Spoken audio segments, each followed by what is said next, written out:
Olá, boa noite a todos. Eu sou o Pablo e, em nome do Grupo Educacional Etapa, do Departamento Cultural também, sejam todos muito bem-vindos a mais um encontro de atualização de pais. E que hoje trazemos aqui, com bastante honra, o Gustavo Cerbasi, que vai falar de um assunto que certamente interessa a todos, o nosso dinheiro. Não é? Gustavo é formado pela Fundação Getúlio Vargas, tem especialização pela Stern Business Schools de Nova York, e pela Fundação Instituto de Administração, a FIA, é também mestre em Administração pela FEA, a Faculdade de Economia e Administração da USP.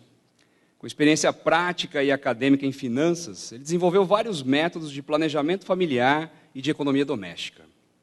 É autor de diversos livros, entre eles Dinheiro, Os Segredos de Quem Tem, Investimentos Inteligentes, Pais Inteligentes Enriquecem Seus Filhos, Adeus, Aposentadoria e Casais Inteligentes Enriquecem Juntos. Também é colunista de diversos veículos de mídia escrita e digital. E hoje irá conversar conosco sobre as escolhas e decisões de consumo das famílias e como isso pode afetar a gestão financeira. Vai também discutir sobre como gerir dívidas, adquirir disciplina para poupar sem privações, como criar uma carteira de investimentos sem riscos e ainda como planejar um futuro sem abrir mão do presente. Bom, os senhores receberam uma pastinha, tem dois documentos que nós gostamos de chamar a atenção. Existe uma ficha de avaliação, que eu gostaria de pedir a gentileza no final vocês entregarem, né, com a sua avaliação e sua opinião. E também tem uma fichinha para fazer perguntas. Né? Durante a apresentação nós não vamos fazer perguntas, mas ao final o nosso pessoal correrá pelos corredores, recolherá as perguntas e a gente vai tentar responder a maior parte delas, tentando englobar toda a dúvida que possa surgir durante a explicação. Tá certo? Então, a todos, uma boa palestra. Com vocês, Gustavo Cerbasi. Obrigado. Obrigado, Paulo. Vamos juntos. Se você quiser puxar, já puxa aí. Tomar a liberdade de pegar o microfone na mão. Gente, boa noite. Prazer estar com vocês. Agradeço ao Pablo pela apresentação. Para mim é uma honra estar aqui pela terceira vez no Colégio Etapa. Já faz um bom tempinho que eu não venho. Primeira vez, aliás, a segunda vez que eu vim foi há 3 anos atrás, já fazia 3 anos que eu tinha vindo a primeira vez. A primeira vez que eu estive aqui eu não tinha filhos, hoje eu tenho 3. E eu estava falando agora há pouco com... é louco, né? Imagina pagar a escola de 3, né? Mas, enfim, acho que tem reflexões importantes a fazer ligadas a eles, vou falar daqui a pouquinho. Mas eu falava agora há pouco com o Nicolas, da comunicação, que desde pequeno eu sempre gostei muito do ambiente escolar. Entre outras coisas, porque eu era bom aluno, sempre fui, não digo estudioso, mas aluno muito atento. Como eu fui atleta durante boa parte da minha vida, não dava tempo para estudar muito, então eu era um aluno que devorava as aulas, sempre muito apaixonado pela didática dos professores, pelo ambiente do aprendizado, né, e sempre muito curioso por todo o conteúdo. Hoje, com 3 filhos, eu não sou uma pessoa que simplesmente gosta do ambiente escolar, eu sou apaixonado, né, de ver o quanto que a gente transforma nossos filhos, o quanto que a educação realmente transforma a criança. Eu tenho um filho de 5, uma filha aliás, um filho de 7, uma filha de 5 e uma filha de 3, e ver, de repente, de uma semana para outra, está falando inglês, e está cantando, e está fazendo coisas que não fazia há pouco tempo atrás, tudo isso é muito mágico. E, no fundo, quando a gente está falando de educação, nós temos uma preocupação muito grande com o futuro. E no momento que eu me proponho a falar sobre escolhas inteligentes para o seu bolso e sua vida, certamente muitos de vocês vêm aqui movidos, não só pela proposta da atualização de pais aqui do colégio, mas principalmente pela preocupação que todos temos com o futuro. E é justamente com esse lado da preocupação que eu quero mexer hoje, né? Mostrar que futuro não é necessariamente motivo de preocupação, ou não deveria ser. Ou não deveríamos tratar como algo que nos provoque ansiedade, que nos provoque um certo temor, que provoque cuidados que talvez criem algum tipo de desequilíbrio presente, por uma razão muito simples. Tudo aquilo que é visto como problema é talvez tratado com menos frequência numa conversa familiar, é aquilo que nós evitamos, que nós postergamos, que deixamos para cuidar depois. Né? Mesmo que racionalmente nós queiramos cuidar do futuro, emocionalmente, né, ou intuitivamente, a gente vai evitar o assunto porque futuro é sinônimo de problema. E esse é um primeiro paradigma, um primeiro estigma que eu quero derrubar nessa noite, levando em consideração que, da ciência que eu estudei, muita gente acha que eu sou economista, na verdade eu sou administrador, da ciência que eu estudei na carreira de administração, eu aprendi que muito do que se fala sobre futuro, né, em termos de preocupação, de ansiedade, de cautelas a serem tomadas, poderia ser tratado de uma maneira muito mais tranquila se houvesse um pouco mais de planejamento. Até porque a administração, principalmente para os jovens que estão escolhendo carreira, muitos pensam que a administração é aquela carreira que a gente escolhe quando não sabe o que quer fazer da vida, né? Eu não sei se eu vou ser economista, se vou ser engenheiro, se vou ser médico, bom, vamos fazer administração, que dá para fazer um pouco de tudo, né? Eu também pensei um pouco assim no começo, foi um dos argumentos que eu usei para escolher administração, quando eu abandonei engenharia, depois de 3 anos feitos na USP, para escolher administração na Fundação Getúlio Vargas, e nesse momento da escolha, em que eu procurava talvez uma carreira um pouco mais vitaminada, uma carreira um pouco mais inspirada, eu comecei a aprender o que é administrar.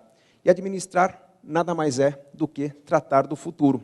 O maior pensador da área de conhecimento que eu estudei, Peter Drucker, falecido em 2005, dizia que a melhor maneira de prever o futuro é construindo-o. Então, quando vem uns malucos e dizem, cara, você é louco de ter 3 filhos, né? Como é que você tem coragem de colocar 3 filhos nesse mundo que está violento, que está perigoso, que está inseguro, que está sem água, né? Eu, sinceramente, né, quando penso na preocupação que as pessoas têm com o futuro dos seus filhos, eu me acalmo um pouquinho no meu canto, porque eu não tenho grande preocupação com o futuro do meu filho. Não por ser irresponsável. Eu me sinto muito preocupado com o presente do meu filho, dos meus filhos. A condição de dar uma boa escola, a condição de ser um bom exemplo, a condição de dar boas referências, de dar boas explicações quando há um questionamento.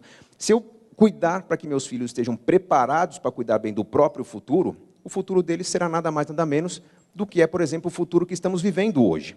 A continuação de vários bons momentos presentes. O que estamos fazendo aqui? Estamos aproveitando ou investindo um tempo, né, no aprendizado de algo que foi planejado em algum momento. O colégio planejou um evento, planejou um conteúdo, convidou um profissional, modelou esse momento, estava olhando para o futuro, vocês receberam um convite, organizaram sua agenda e decidiram no futuro participar do evento que está acontecendo. Então, isso é a evolução de vários atos que aconteceram em diversos momentos presentes. Então, se eu quero cuidar bem do meu futuro, eu tenho que derrubar, por exemplo, aquilo que muita gente imagina como natural nas finanças pessoais, que é tirar do presente para ter no futuro. Existe uma visão, vamos dizer que é até preconceituosa, né, com relação às finanças pessoais, em que quando as pessoas se deparam com conteúdo de finanças pessoais, ou com um profissional da área, imaginam que vão ouvir alguma coisa do tipo, ou dicas do tipo de como tirar do presente ou como cortar gastos para mandar para o futuro de uma maneira eficiente. E é isso que eu quero derrubar. Planejamento financeiro não é cortar gastos e fazer poupança. Planejamento financeiro é cuidar bem do presente e cuidar para que esse presente não falte no futuro. Faz uma diferença enorme. Eu quero mostrar para vocês como que no presente muitas famílias conseguem começar a arruinar seu futuro, destruir qualquer probabilidade, qualquer intenção de fazer um bom planejamento. Muitos dizem que não tem disciplina, muitos não conseguem se organizar, muitos lidam excessivamente com imprevistos. Eu quero mostrar onde é que começa o problema do imprevisto. Até porque o imprevisto não é problema. O problema é não saber lidar com ele. Estou comparando aqui o orçamento de 2 famílias com renda igual. R$2.000 por mês. Tá? Um número redondo para simplificar as contas, não tem que pensar muito. A família da esquerda ganha R$2.000 e decide gastar, desses 2.000, 500 com moradia, não importa se própria ou alugada, 500 com transporte, se de repente é o financiamento do carro próprio, se é divisão de carona, se é transporte público, não importa. 500 com educação, 500 com mercado em geral. Supermercado, padaria, farmácia, né? É como essa família escolheu consumir seu dinheiro. A família da direita também ganha R$2.000 por mês, só que decidiu pelo seguinte estilo de vida. Em vez de gastar 500 por mês com a primeira família, gasta 400 por mês com a moradia, não importa se própria ou alugada. Em vez de gastar 500 com transporte, 400 com transporte. Em vez de gastar 500 com educação, 400 com educação. E, no mesmo nível de renda, vou supor que o gasto com o mercado é o mesmo. Padaria, farmácia, supermercado, gasta-se a mesma coisa. Nessa modificação no estilo de vida, a família da direita, economizando 100 em cada item, teve R$300 de sobras, que ela divide entre lazer e poupança, por enquanto não me importa quanto é lazer, quanto é poupança. E eu pergunto para vocês, pais, principalmente pais, né, porque tem alunos participando também, qual das 2 famílias é mais rica? Vocês sabem dizer? A da esquerda ou a da direita? Muitos dizendo da direita, alguns da esquerda, né, tem uma certa polêmica. É fácil responder, talvez vocês tenham sido induzidos a responder que talvez a da direita seja mais rica. Ah, tem o educador financeiro no palco, ali tem poupança, olha lá, ah, importante. Ah, tem lazer, um item a mais de consumo. Coloquem-se no lugar da família da direita, da esquerda, para argumentar qual que é mais rica. Eles têm argumentos para dizer que eles são mais ricos? Sim, ó, a minha casa é melhor que a outra, está mais favorecida em relação ao clima, é mais segura, é mais recente, tem menos reforma. Meu carro, o carro que eu financio tem ABS, tem airbag. Ou se ambas as famílias dividem carona aqui, pô, esse aqui acorda às 8 da manhã, com alguém que leva mais tarde para o trabalho, o outro tem que acordar às 4, porque ele não tem com quem dividir a carona, né? Então ele consegue um vizinho que acordando mais cedo cobra um pouco menos. Educação, sei lá, aqui eu estou pagando um curso adicional, um curso de inglês, uma atividade física, que eu estou economizando, faço em casa, né? Argumentos que eu tenho aqui para, de repente, ter um carro um pouco mais seguro, uma educação mais completa, meu filho vai chegar a um vestibular mais tranquilo. Na verdade, eu não consigo dizer qual família é mais rica, porque existem estilos de vida diferentes. Enquanto um valoriza o lazer e a poupança, o outro valoriza uma certa comodidade, uma conveniência, um conforto. Na verdade, quando eu tenho um estilo de vida planejado, eu não consigo dizer quem é mais rico, porque tudo aquilo que é planejado é fruto de escolhas pessoais. Eu preciso criar uma interferência ou bagunçar um pouco o planejamento para mostrar quem que está melhor financeiramente. Eu vou fazer o seguinte, imagine que em cada família existam filhos, e um filho de cada família fica doente e tem que comprar um medicamento agora que custa R$100. De onde vão sair R$100 para cada família? Da família da esquerda eu tiro da onde? Consigo tirar do aluguel do financiamento? Não. Consigo tirar do transporte, se é o financiamento do carro? Não. O carro está alienado no nome do banco, se eu não pagar, o banco toma. Se é divisão de carona, não vou conseguir chegar no trabalho 1 ou 2 dias, vou ter um prejuízo no meu ganho. A educação, puxa, a lei beneficia o inadimplente, mas no fim do ano não consigo matricular meu filho para o ano seguinte, então não dá. Vou cortar farmácia, padaria, supermercado? Não dá, né? Para quem gasta tão pouco assim, não tem o que cortar. Quando acontece um imprevisto, naquelas famílias em que o orçamento está extremamente comprometido com prestações, gastos fixos, coisas que eu escolhi pagar por vários meses, eu automaticamente crio uma condição de dívida. Não tenho como pagar medicamento, posso entrar no cheque especial, meu pai pode me emprestar, um colega de trabalho pode emprestar, mas nessa situação eu estou criando uma dívida que é impagável, porque eu não tenho gastos que possam ser cortados aqui. Então, acontece o seguinte, no primeiro mês é uma dívida de 100, no final do mês é 100 mais juros, no outro mês mais juros ainda, essa família facilmente entra no efeito bola de neve quando acontece o imprevisto. Enquanto que na família da direita, o imprevisto é tratado como? Com alegria? Não, com frustração. Se há uma poupança sendo feita para uma viagem de férias, para a faculdade do filho, né, essa família tem que deixar de poupar naquele mês, algum sacrifício será feito nos próximos meses. Ou se o gasto com lazer vai ser cortado, a família vai ser reunida em volta da mesa para discutir algo do tipo, olha gente, esse mês não vai ter cinema, tudo bem? Vão estar felizes? Não, frustração. Ou as férias de dezembro vão ficar para julho do ano que vem? Frustração. Mas é uma frustração que começa agora e dura um certo período. E essa família rapidamente volta à condição de equilíbrio que existia antes. O que há de diferencial entre as duas famílias?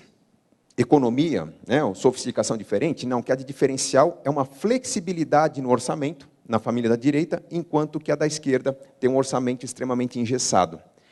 E aí, quando a gente olha o perfil da família brasileira, o consumo típico do brasileiro, que compra muito a prazo, que valoriza a prestação, em vez do pagamento à vista, que quando encontra algo do tipo R$1.000 à vista ou 10 de 100, ou é óbvio que 10 de 100 é mais vantajoso pela matemática financeira, eu começo a perceber que, no país em que as pessoas mais compram a prazo, que é o nosso, nós temos famílias com orçamento mais engessado e um risco muito maior de não saber lidar com imprevistos.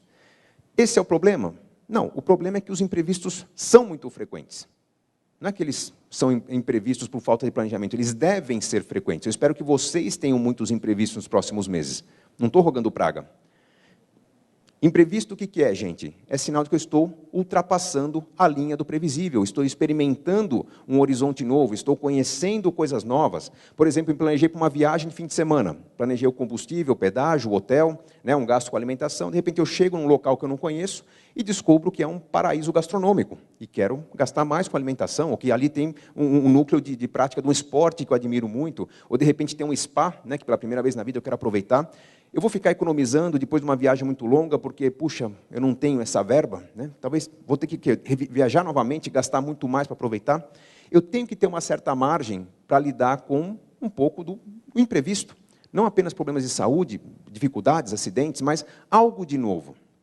Um bom exemplo de imprevisto. Você está lá com as contas bonitinhas, né, organizadas, fim do mês, você vai tá com uma verba de R$100 para jantar fora, disponível no seu orçamento. Está pensando em jantar fora. Aí um amigo te liga, um amigo que você não ouve falar há 10, 15 anos, olha, estou com saudade de você, queria te contar uma novidade, vamos jantar fora? Vamos, né? E no jantar fora, o amigo vai contar, puxa, do quanto ele admira, quanto ele preza pela sua amizade. Lembra os tempos de faculdade, meu Deus, era muita festa, né? Quando um estava bêbado, o outro levantava, quando era o outro estava bêbado, eu que levantava, e puxa, aquela alegria toda, né? Valoriza-se aquilo pela vida toda. E de repente, né, esse amigo está empolgado, né, e glorificando, né, e puxa, contando coisas boas da amizade, vem dar para você uma notícia em primeira mão. Olha, você que foi tão amigo meu, né, tem que ser o primeiro a saber que eu estou noivo e vou me casar. Por que você tem que ser o primeiro a saber? Porque eu faço questão que você seja o meu padrinho. Você nem ouve a última palavra, né? Padrinho já está tum, tum, tum. Você já está pensando, vou ter que dar uma geladeira, um fogão, uma viagem, o que vai ser? Né? Antigamente era uma honra, hoje é um abacaxi ser padrinho. Puta, agora, né? Você chega em casa, vai contar a notícia para a esposa, que a esposa fala, tá vendo? Falei para não ser tão amigo do cara, olha no que deu. Né? É um problema. Isso é imprevisto. Se você for entrevistar uma família que está no vermelho, lá em março, e perguntar, por que você está no vermelho? Por que vocês estão no vermelho? O que eles vão dizer? Ah, teve o carnaval. Porra, inventaram o carnaval quando? Foi ano passado, esse ano? Novidade? Em abril vai dizer que é Páscoa, em maio, Dia das Mães, em junho, a culpa dos Dias dos Namorados, em julho, férias. Nesse ano disseram que teve Copa do Mundo. Gente, 4 anos para se planejar, você acha que só o governo se deu mal? Né? As famílias se deram mal. Não acreditaram que eu comprar a camisa do Brasil, que ia comprar uma bolinha para os filhos, né? Que ia dar um churrasco para os amigos. Estão no vermelho.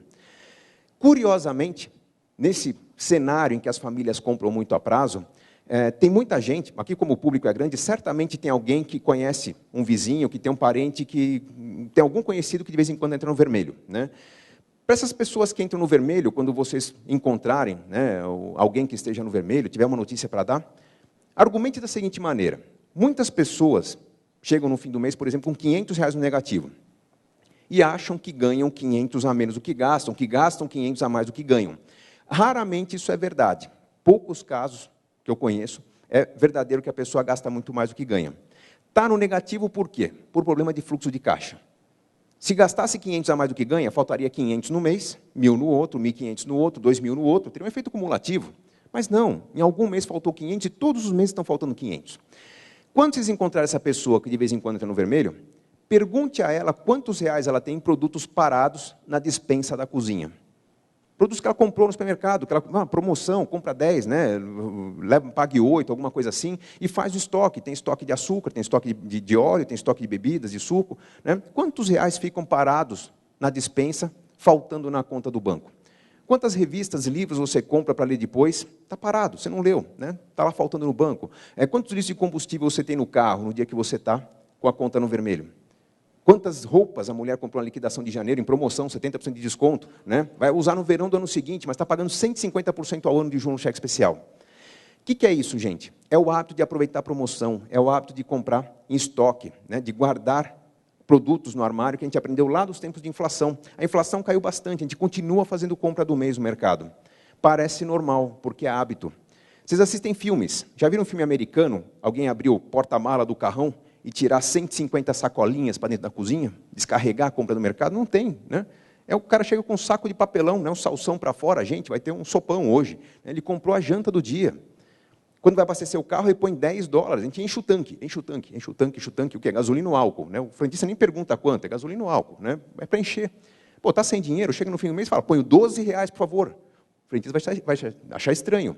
Amanhã eu ponho mais, pode deixar, eu volto, é completo, mas hoje eu só tenho 12. Não deveria ser normal gastar um dinheiro que eu não tenho. A gente gasta. Então, o que nos falta?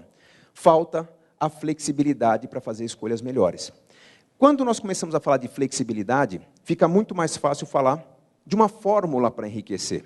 E eu não acho nenhum tipo de pedantismo, né? Falar que sim, existe fórmula. Né? A fórmula parece que é algo meio que automático, mas é quase que automático. Eu ouso dizer que enriquecer é algo fácil. É fácil. Tão fácil quanto emagrecer, por exemplo. Né? Tem fórmula para emagrecer, não tem? Todo mundo conhece? Alguém não conhece fórmula para emagrecer? Alguma coisa diferente? O que eu preciso fazer para emagrecer? Fechar a boca não, porque morre, né? É alimentação equilibrada. Olha, então você está exagerando na carne, põe um pouco menos aqui durante a semana, então comeu churrasco no domingo, né? Segunda-feira mais salada, mais frutas, né? Um pouco mais de cereais, né? Enfia o pé na jaca no almoço, o jantar tenta anular um pouquinho a alimentação, mas equilibrar um pouquinho. Né? Se eu tiver uma alimentação mais equilibrada, somada a exercícios regulares, que não é encontrar uma ladeira, sai e empurra o carro, é caminhada de vez em quando, aproveita um parque, vai para a piscina, né? Tem uma esteira no prédio, dá uma corridinha. Exercícios regulares com alimentação equilibrada, mais sono adequado, que muita gente esquece, cria uma resposta boa, um metabolismo que responde bem às novas iniciativas. Fácil assim. Por que as pessoas não conseguem emagrecer? Qual que é o problema em não entender a fórmula? Ou não aplicar a fórmula? O que falta às pessoas que querem emagrecer e não conseguem? Disciplina. Boa. O que eu preciso para ter disciplina? É uma questão genética? Eu era indisciplinado até uma certa idade na minha vida. Me tornei atleta, virei nadador, né? Eram 6 dias por semana, nadando 3 horas por dia, não podia tomar refrigerante mais do que 3 dias por ano, de preferência entre o Natal e o Ano Novo, no máximo, né? Então, disciplina, né? Quase militar. Né? Se eu tomasse refrigerante, eu era velocista, né? Meu técnico percebia no dia seguinte, que porcaria você enfiou no seu corpo, que você piorou 20 centésimos o seu tempo. Né? Então, disciplina. A gente conquista como? Todo mundo vai virar atleta, nadador, corredor aqui para ter disciplina? O que eu preciso para ter disciplina? O que eu preciso para me tornar um atleta? Se eu quiser correr todos os domingos, o que eu preciso? Força de vontade. De onde vem a força de vontade? Da imposição? Da obrigação? Imagina o seguinte, eu vou a uma nutricionista, ela fala, você precisa perder peso. Vamos montar um cardápio para o seu almoço? Vamos fazer o seguinte, compõe um prato, uma porção de aveia, uma porção de alfafa, uma porção de um grãozinho, não importa o nome, porque não tem sabor mesmo. Então, um negócio ali que você comer vai ser bom, né? Põe água para conseguir engolir. Você vai na maior força de vontade levar aquela marmitona, né, de ração de elefante para o seu trabalho, né? Você está tentando comer aquilo, aí o colega do lado abre a marmitona dele e tem o quê? O resto da feijoada do sábado. É justo? Aquele aroma entra, mas entra pelas vísceras, né? Por todo lado, você fala, ah, meu Deus do céu, o que eu faço agora? Né? Não é fácil. Aí você vai no nutricionista de novo, ela fala, olha, corta o álcool à noite. Você fala, nem bebo muito, fácil. Mas você chega no dia seguinte no trabalho, ó, happy hour hoje, hein? Beleza? Pô, e agora? Vai tentar se alimentar bem, os restaurantes perto do trabalho não tem. Quando você vê que, de repente, a sua iniciativa racional tem que digladiar, lutar contra centenas, incontáveis de estímulos externos, vai entender que o grande inimigo da sua disciplina não é a sua falta de vontade, não é a sua zona de conforto, acomodação, sua preguiça. É o conjunto de estímulos externos. E quando eu quero me alimentar melhor, quando eu quero começar a correr, o que eu devo fazer? Tentar anular os estímulos externos. Galera, vamos todo mundo junto começar a correr no fim de semana? Quem topa? Metade, pelo menos. Porque em grupo é mais fácil. Porque se eu acordo no domingo, se eu não acordo no domingo, alguém me liga. WhatsApp tocando, né? Opa, não vai? Peraí, você prometeu, vem, vou te buscar na sua casa. Não desiste não, estamos indo bem. Né? Ou então, galera, todo mundo, vamos comer melhor no almoço? Ah, mas não tem nada por perto, então vamos pegar 5 amigos, cada dia da semana um cozinha para os outros. Né? Então, se alguém cozinhar mal, vamos na pizza mesmo, não tem problema, de vez em quando a gente quebra um pouco a regra, mas vamos tentar comer melhor. E quando eu faço em conjunto, funciona melhor. Se no planejamento financeiro eu conversar em família, se no planejamento financeiro eu reunir grupo de pessoas conhecidas para debater o assunto, para tirar dúvidas sobre dívidas, sobre consumo, sobre investimento, fica mais fácil. Eu crio uma inteligência coletiva, tenho pessoas que se provocam a fazer escolhas melhores. Isso funciona muito bem. Se além disso eu busco uma fórmula, aí sim fica muito fácil. Qual seria a fórmula para enriquecer?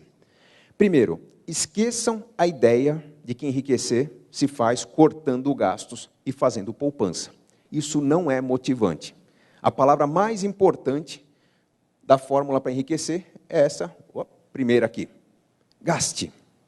Vocês têm que aprender a gastar melhor. Porque muito consultor financeiro chega na televisão, na revista, no site e diz o seguinte, cuidado, um cafezinho por dia ao longo de 30 anos vale um automóvel. E a pessoa pega a calculadora e fica, aí eu tomando café todo dia, eu estou ficando pobre. Será que é isso, gente?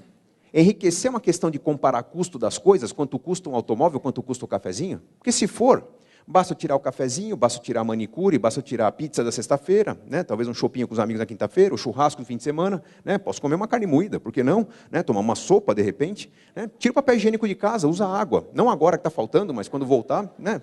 Você pode ter uma questão de gastar muito menos. Eu vou ter muito dinheiro no futuro, mas para que tanto dinheiro se eu não estou sabendo viver? Qual que é a grande função do dinheiro? O dinheiro bem usado é aquele dinheiro que é bem consumido. Nós já temos uma obsessão danada por ganhar dinheiro, então que saibamos usar bem. O que é usar bem? Por exemplo, o consultor financeiro que fala, cuidado, um cafezinho por dia ao longo de 30 anos vale um automóvel, ele sabe muito bem o custo das coisas. Quanto custa um cafezinho, quanto custa um automóvel. Será que ele sabe o valor das coisas? Quanto vale um cafezinho? Qual o papel do cafezinho na vida de um trabalhador, por exemplo? Será que o consultor sabe que um cafezinho por dia, né, ao longo de 6 meses, pode custar o emprego do trabalhador? Se ele tirar o cafezinho da vida dele, começar a dormir no trabalho, ou perder aquele momento de descanso no meio da tarde, que ele olha pela janela, vê que tem vida lá fora, né, para, esfria os neurônios, conversa com os colegas de trabalho, né, se intera do que está acontecendo na empresa, aprende um pouco mais. Qual o valor do cafezinho? Já viram muito consultor falar, por exemplo, em revista feminina, né? Você, moça, que toda semana vai à manicure, quanto custa a manicure? R$30, né? 35, sei lá. Né? R$30 por semana, vai dar o quê? 120, 150 por mês. Por que você não compra um vidrinho de esmalte? Que deve dar uns R$5. Né? Imagina que o vidrinho de esmalte deve pintar as unhas o quê? Umas 7, 8 vezes, talvez 10. Né? Por que você não compra um vidrinho de esmalte e pinta? Bom, sabemos que um vidrinho de esmalte custa R$5, que uma manicure custa 30. Agora, qual o valor da manicure? Vocês sabem, não? Os homens sabem o valor de uma manicure? As mulheres sabem, né? Desculpe aos homens, eu vou derrubar um mito aqui, mas eu aprendi o valor da manicure, não que eu use. Mas lá em casa tem uma tradição. Todo sábado de manhã, a Adriana vira para trás, por volta das 8 da manhã, e diz o seguinte, gente, volto daqui 1h e pouquinho. Durante 1h e pouquinho, a Adriana vai estender as mãos, uma profissional supostamente treinada, que vai usar materiais supostamente esterilizados, que vai fazer uma massagem que o marido da Adriana não consegue fazer na mão dela, usando um creminho esfoliante que ela não tem em casa, com um aroma que vem do Nepal, que ela também não tem em casa. Enquanto isso, a outra mão está descansando no algodão morninho, né, amolecendo a cutícula, e nesse momento ela está escolhendo entre 450 cores de esmalte. Ela escolhe sempre a mesma, mas tem a opção da escolha, pelo menos. Né? Pode falar mal do marido, dos filhos, da escola, do governo, do futebol, do que quer que seja, ninguém conhece a manicure, não vai ficar sabendo, então ela está descarregando tudo, né, está se aliviando.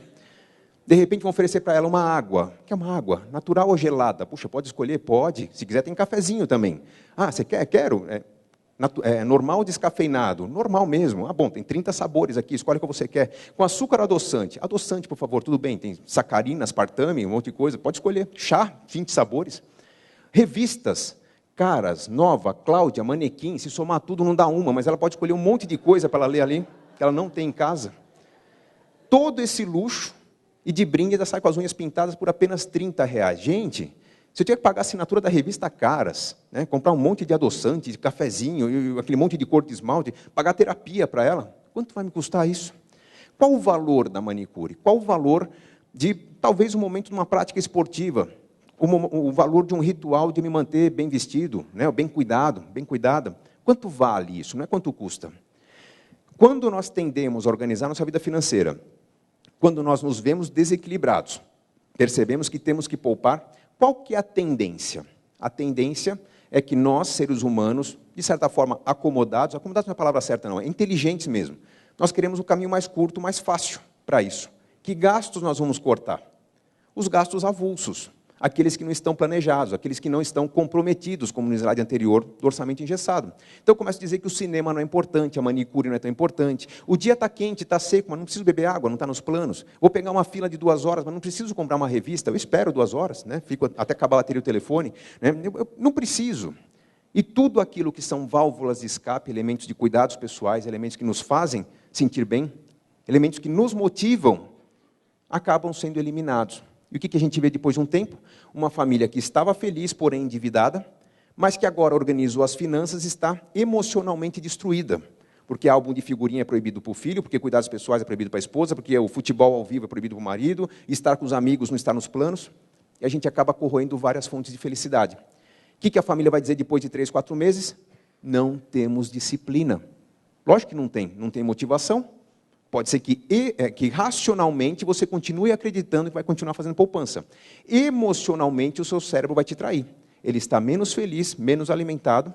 O que ele vai fazer? Começar a te tornar uma pessoa mais ansiosa, vai prejudicar o sono, mais incidentes vão acontecer, mais imprevistos vão acontecer. O que a pessoa vai dizer? Eu sou um azarado. Não é, você está desatento, desatenta, você não está se cuidando. Então, qual que é o caminho para eu lidar melhor com o meu dinheiro? Primeira coisa, a mais importante, gaste melhor o seu dinheiro. Ouça-se, converse sobre dinheiro Conversem em família, o que falta em casa? O que seria importante para nós termos? Cuidados pessoais, lazer, cultura? Quem que chega melhor para trabalhar na segunda-feira? Quem ficou espalhando contas na mesa no sábado para ver qual vai conseguir pagar? Ou quem foi no show da banda favorita? Preciso ter uma verba para me cuidar, para fazer coisas que eu gosto. Como é que eu faço para ter isso? Simplificando outros gastos. A partir do momento que eu percebo que gastar com mais qualidade tem a ver com cuidados pessoais, lazer, cultura, e principalmente com gastos variáveis, eu começo a assumir menos compromissos fixos. Eu começo a tentar simplificar o padrão do meu carro, ou da minha casa, ou as duas coisas juntas, ou as próximas férias, se não for prioridade. Mas eu vou simplificar alguma coisa, não eliminar. Simplificar alguma coisa que eu possa, para que eu tenha mais variedade das outras coisas. Com isso, fica muito mais fácil gastar menos do que eu ganho. Por quê? Se eu me proponho a gastar um certo valor, tendo mais elementos variáveis, impulsivos no meu consumo, eu consigo ter alguma coisa a eliminar quando o imprevisto acontece. Imprevistos vão acontecer. A partir do momento que eu tenho um orçamento que é mais manobrável, que é mais maleável, o dinheiro que sobra no meu planejamento deixa de ser chamado de poupança. Por quê? Poupança é o dinheiro que eu guardo para o futuro. Mas um futuro pode acontecer daqui a uma semana, um mês, 2 meses, aconteceu um imprevisto, eu tiro da poupança. Eu não quero mais mexer no meu investimento. Eu vou começar agora a tratar o dinheiro que sobra como investimento. O que é investimento? É diferente de poupança. Eu vou abrir mão do conceito de liquidez, eu vou tentar não mexer nesse dinheiro para dar a ele mais qualidade. Vou contratar um plano de previdência privada, vou comprar um terreninho, pagar algumas prestações, quando eu quitar o terreno eu começo a construir, lá na frente tem uma fonte de aluguel, vou montar um negócio próprio. Se meu filho ficar doente, eu não quero vender meu negócio, eu não quero vender meu terreno, eu não quero desfazer um plano de previdência, eu quero ter como trabalhar meu orçamento dentro do dia a dia.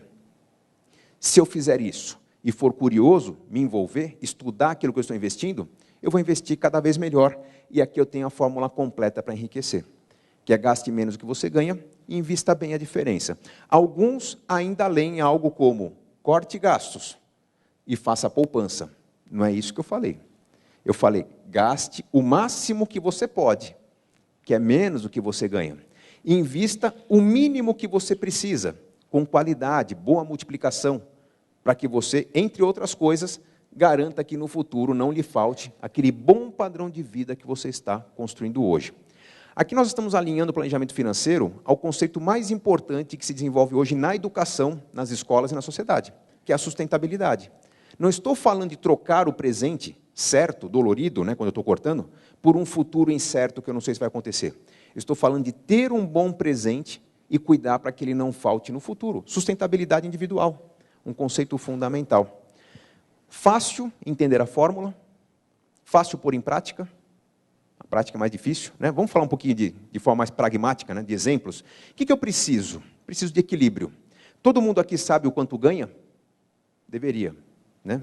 Pelo menos ter uma noção do quanto eu ganho. Se eu tenho um salário, um contra-cheque que cai na minha conta, né, eu sei o quanto eu ganho. Se eu sou um profissional liberal, um empresário, pela agenda de trabalho, pelo fluxo de vendas, né, que eu tenho no meu negócio, eu tenho uma boa noção do que vai ter de entrada para a minha família no fim do mês. Então, se eu sei o quanto eu ganho, e isso não é muito maleável, né, não consigo mexer, chega uma hora que minha agenda tem um limite, que a demanda tem um limite. Né, se eu não consigo mudar o quanto eu ganho, eu posso dizer que meu dinheiro vem num balde, não numa bexiga que muda de tamanho. Nada mais natural seria do que dividir o meu consumo de dinheiro em outros baldes. Se eu sei o quanto eu ganho, se eu sei o valor da minha receita, eu vou dividir entre os gastos básicos e investimentos esse meu balde dos ganhos, e aqui eu vou ter minhas escolhas bem organizadas. Parece simples, mas as pessoas não conseguem dar disciplina ao dinheiro gasto, pelo que eu expliquei até agora. Né, se eu tenho o meu orçamento muito engessado por prestação, basta subir o preço do tomate, uma correção na mensalidade escolar, ou de repente o aumento da gasolina, pronto, já desandou tudo, entrei no efeito bola de neve, me perdi. Não, eu tenho que ter liberdade. Então, para que o meu orçamento funcione com rigidez, eu tenho que tirar a rigidez dos gastos que estão dentro dele. Ótimo. E para os investimentos? Por que as pessoas não conseguem manter aquele plano de investimentos, projetos serem construídos? Bom, todo mundo aqui tem sonhos. Acredito que sim, temos que ter. Né? Isso que nos guia, isso que nos mantém vivos. Né? Pode ser o sonho de me aposentar bem, pode ser o sonho de garantir uma ótima faculdade para o meu filho, pode ser o sonho de morar fora do país, pode ser o sonho de dar a volta ao mundo quando completar 50 anos de idade, por exemplo. Muitas pessoas têm sonhos, a maioria não consegue realizá-los. Então, tem solução para isso, que é fácil. Pare de sonhar. Né? Para de sonhar. Acorda, gente. Esse nome sonho é muito perigoso.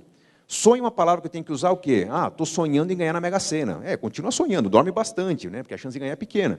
Né? Mas eu não quero sonhar com meu filho uma boa faculdade. Eu quero ter o objetivo do meu filho, uma boa faculdade, num bom intercâmbio. Eu quero dar a volta ao mundo, com certeza, aos 50 anos de idade, fazer uma festa de 25, 50 anos de casamento. Quanto custa? Daqui quanto tempo? Pronto, está resolvido. Quanto custa uma volta ao mundo quando completar 50 ou 60 anos de idade? Vai custar $40 mil. Ótimo. Quantos anos daqui para frente? Quanto que eu vou ter que investir por mês?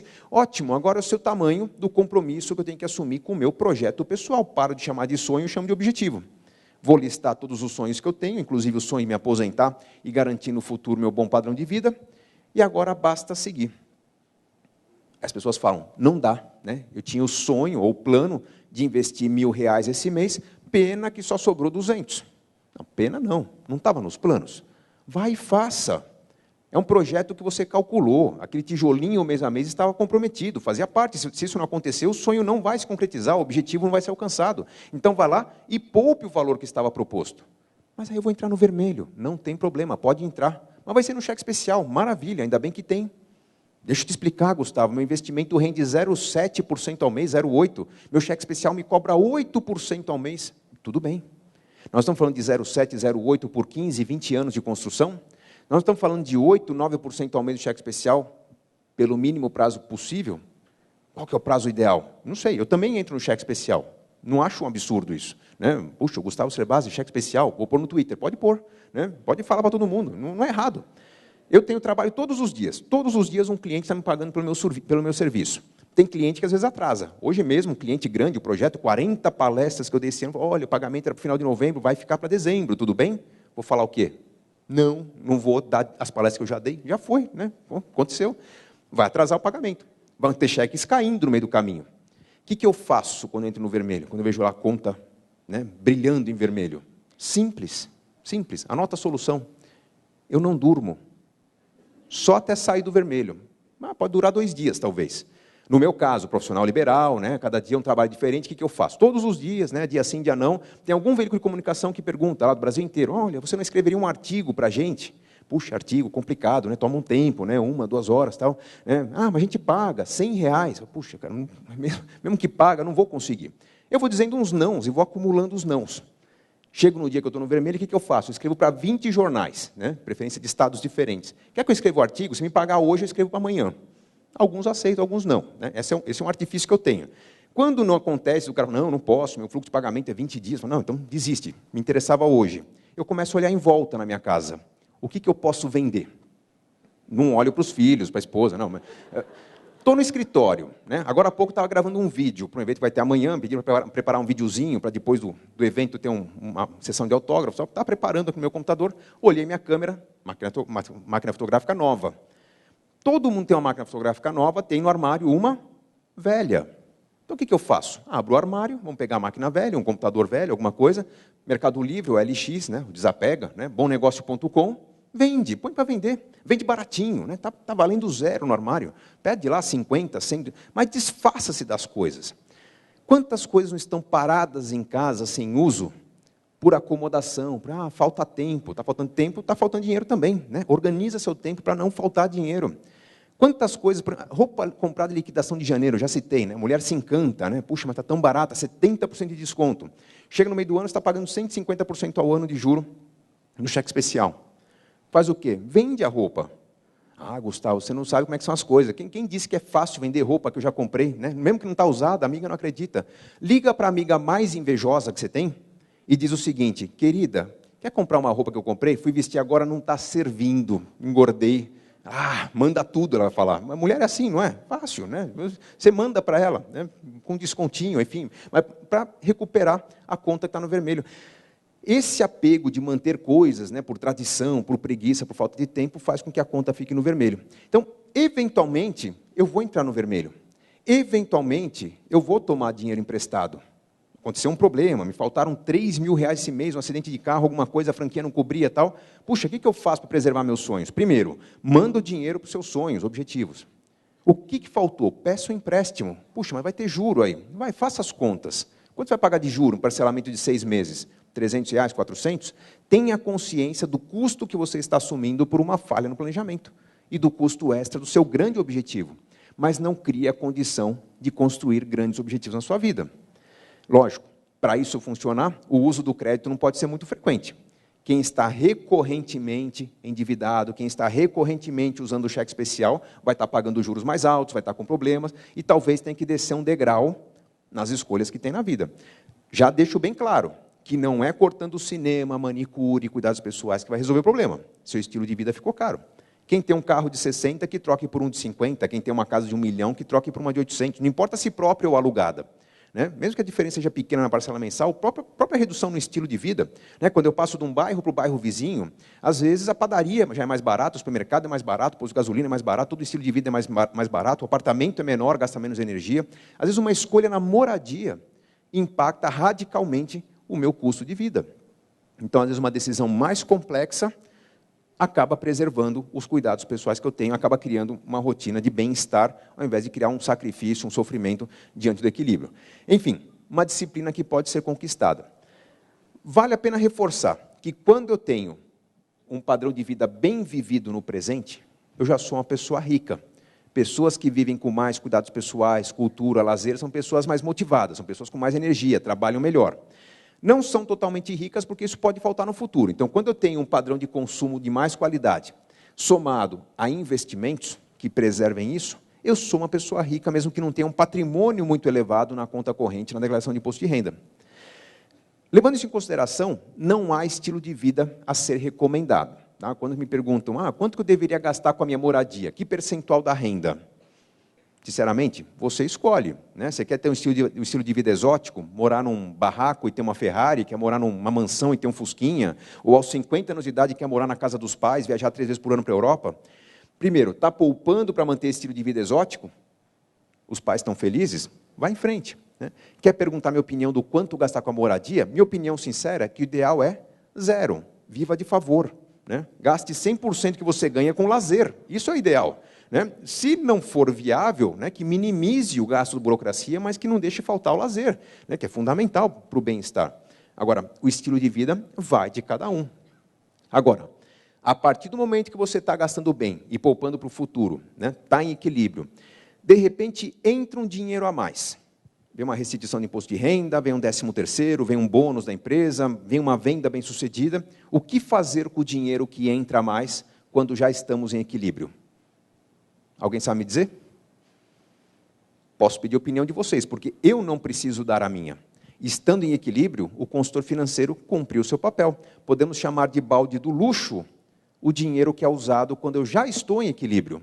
Já não estou gastando bem, já não estou poupando para o futuro. Alguns pensariam, poupa mais. Pergunto, para que a pressa de alcançar seus sonhos, se eles têm data para acontecer? Para que a pressa de se aposentar, se você está feliz no seu consumo? Muitos têm pressa de se aposentar porque estão sofrendo enquanto trabalham, estão se privando no presente. Aí a aposentadoria é urgente. Mas se eu estou vivendo melhor, para que a pressa? Por que a data de 65 anos? Por que não 70, 75, 80 para me aposentar? Pessoas que vivem melhor têm menos urgência de colher objetivos futuros. Agora, a partir do momento que eu estou nesse equilíbrio, gasto como meu dinheiro? Você decide. Eu chamo de luxo, não é exatamente grife aqui. Pode ser gastar com uma bolsa nova, com um jantar num restaurante sofisticado, trocar de carro, fazer uma viagem. Pode ser doar para uma instituição filantrópica que eu conheço, pode ser doar para uma pessoa querida, alguém da família que precise, pode ser dar para a minha igreja, o que for importante para você. Luxo é liberdade de escolha. O problema é que muitas famílias hoje vivem com o seu presente inflado ou inflacionado, não conseguem poupar o que é necessário e, quando entra mais, vão direto para o luxo. Eu mereço, estou sofrendo. Mas merece um puxão de orelha. Nesse momento, o consultor financeiro pode dar opinião sobre a marca da roupa que você veste, sobre o plano de saúde que você tem, sobre o carro que você tem, sobre os gastos extras familiares, tudo. Tudo pode ser questionado, porque você está em desequilíbrio. Agora, se você escolher um estilo de vida que é bom para você, e você está poupando para não perder, vá em frente, que é a sua vida, você que manda. Faz sentido? Tem um truquezinho, para que essa orientação funcione. Existe alguns momentos muito propícios para que a gente acerte de vez e crie uma boa blindagem contra o erro. Todos nós aqui presentes, eu, vocês, já passamos por algumas mudanças importantes na vida e continuaremos passando. né? Existem alguns momentos na vida muito marcantes, né, que mexem muito com a gente. Em inglês a gente chama isso de milestones, né, que seriam os marcos da vida, né? Quando eu saio da casa dos pais, eu me caso, quando nasce o primeiro filho, quando eu tenho um aumento, decido mudar de bairro, por exemplo, né, quando eu decido montar um negócio próprio. Todas essas situações, tem aposentadoria, saída de filhos de casa, né, todas essas situações que mexem muito com o nosso emocional, criam um certo estresse, mas também uma grande oportunidade de eu acertar minhas finanças de maneira definitiva. Porque existe um segredo para o bom planejamento aqui, que é a ordem das escolhas. A maneira como eu priorizo o meu estilo de vida pode ser definitiva para eu ser ou não uma pessoa rica. Por exemplo, imagine que todos aqui presentes, sabendo quanto ganham por mês, de repente se deparam com a notícia que a partir do mês que vem passaram a ganhar 50% mais. Boa notícia. O que isso sugere de mudança? Vamos mudar para um lugar melhor? Vamos aumentar o apartamento? Vamos visitar um bairro, né? Se conversar com alguns corretores para ver qual apartamento pode comprar ou alugar? Nessa atitude de decidir onde morar, começamos a cometer o primeiro grande erro. Tá? Comprar a moradia ou escolher o padrão da moradia antes das outras coisas, praticamente elimina qualquer liberdade que eu tenho. Isso deveria ser a última coisa. Vamos imaginar de maneira... Vamos extremar o raciocínio. Imagine que todos vocês são convidados a trabalhar na Coreia do Norte. Agora, alguém topa? Alguém tem interesse em trabalhar na Coreia do Norte? Ninguém? Não? Levanta a mão quem teria interesse em trabalhar na Coreia do Norte. Não? Nenhuma pergunta? Ninguém quer, né? Quem perguntou qual é o cargo? Oi? Quem perguntou? O cargo é de Han Jong-hong. Interessa? Você vai para um lugar que você não sabe o que você vai comer, você não sabe como você vai viver, você não entende a língua dos caras, você vai ter que ter um corte de cabelo diferente, para você não vai fazer muita diferença, né? Vai ter que usar uma roupa cinza. O que justificaria você para esse lugar? Alguém tem uma pergunta? Quanto vai ganhar faz diferença? Importa dinheiro? Bom, quem perguntou quanto vai ganhar? Agora ficou com vergonha. Ali. Né? Para você que perguntou, só especificamente para você, é para trabalhar comigo na Coreia do Norte por 6 meses. Tá? O que eu posso oferecer é um pagamento de $600 mil por mês. Interessa? Aí tem um monte de gente repensando aqui, né? Esses que estão repensando já têm na sua mente o que eu quero mostrar nesse slide aqui. Né? É a linha de raciocínio do segredo. Né, a ordem das escolhas. Quando me propõe um trabalho que é desafiador, por exemplo, tem muitos profissionais aqui, ou do meio acadêmico, ou médicos, né, que já tem sua rotina, né, quanto mais trabalha, mais ganha, e de repente são convidados para um trabalho honorário. Você não quer assumir a diretoria de um centro de estudos, ou assumir um projeto de expansão da nossa empresa, da nossa atividade para o Centro-Oeste, ou para a África, sei lá, que você fala, porra, eu vou ganhar mais, mas que abacaxi que vai ser isso aí, né? A família vai chiar, vou ter que trabalhar à noite, fim de semana. Você vai topar esse abacaxi? Qual que é a contabilidade que você faz? Bom, o quanto vão me pagar, né, em dinheiro ou em reconhecimento, o quanto isso vai pesar para a minha carreira, mas você começa a ponderar.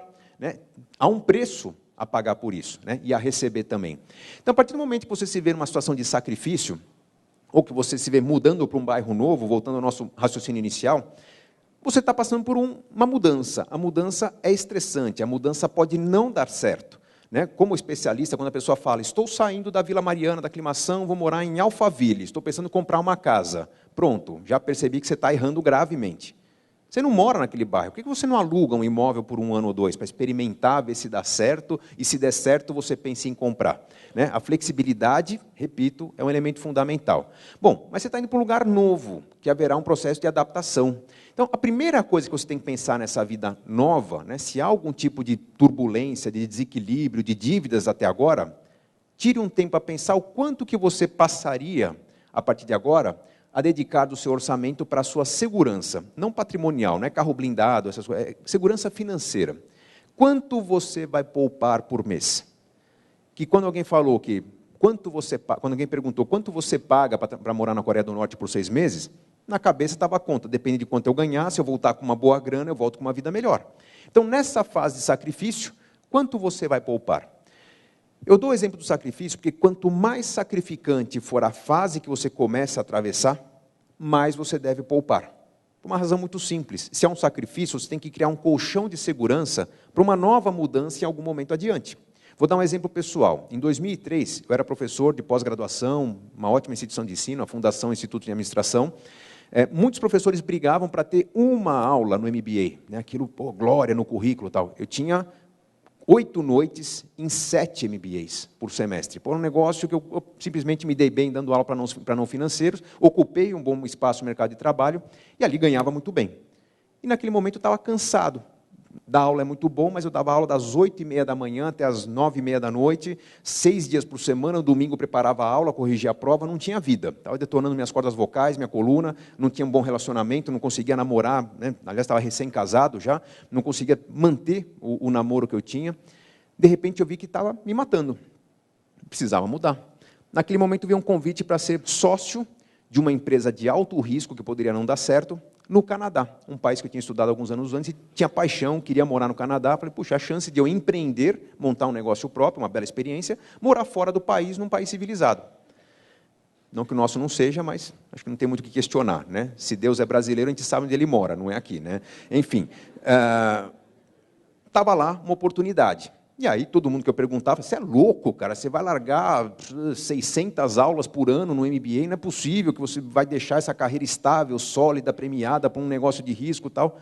Eu só dizia, mas eu tenho vontade, eu quero experimentar, pode ser que não dê certo, mas eu quero voltar. A única pessoa que me deu ouvidos foi a Adriana, minha esposa, que falou, olha, a paixão é grande, ela tem de estudar comigo no Canadá, ela sabia que era um país que a gente gostava muito. Falou, puxa, vamos fazer uma experiência? Vamos fazer o seguinte, né? Vamos entender que o dinheiro que a gente tem acumulado, a poupança que a gente fez, a gente acumulou nos últimos 4 ou 5 anos. Se tudo der errado, a gente perder esse dinheiro, em mais 4 ou 5, eu acredito que a gente recompõe. E outra, esse dinheiro que a gente já tem, se tudo der errado no Canadá, a gente voltar daqui a alguns meses, nos mantém por 1 ou 2 anos. Essa ideia de nos mantém por 1 ou 2 anos foi definitiva para a gente assumir um projeto de risco que, felizmente, não deu certo, senão não estaria aqui, né? Mas que trouxe um grande aprendizado.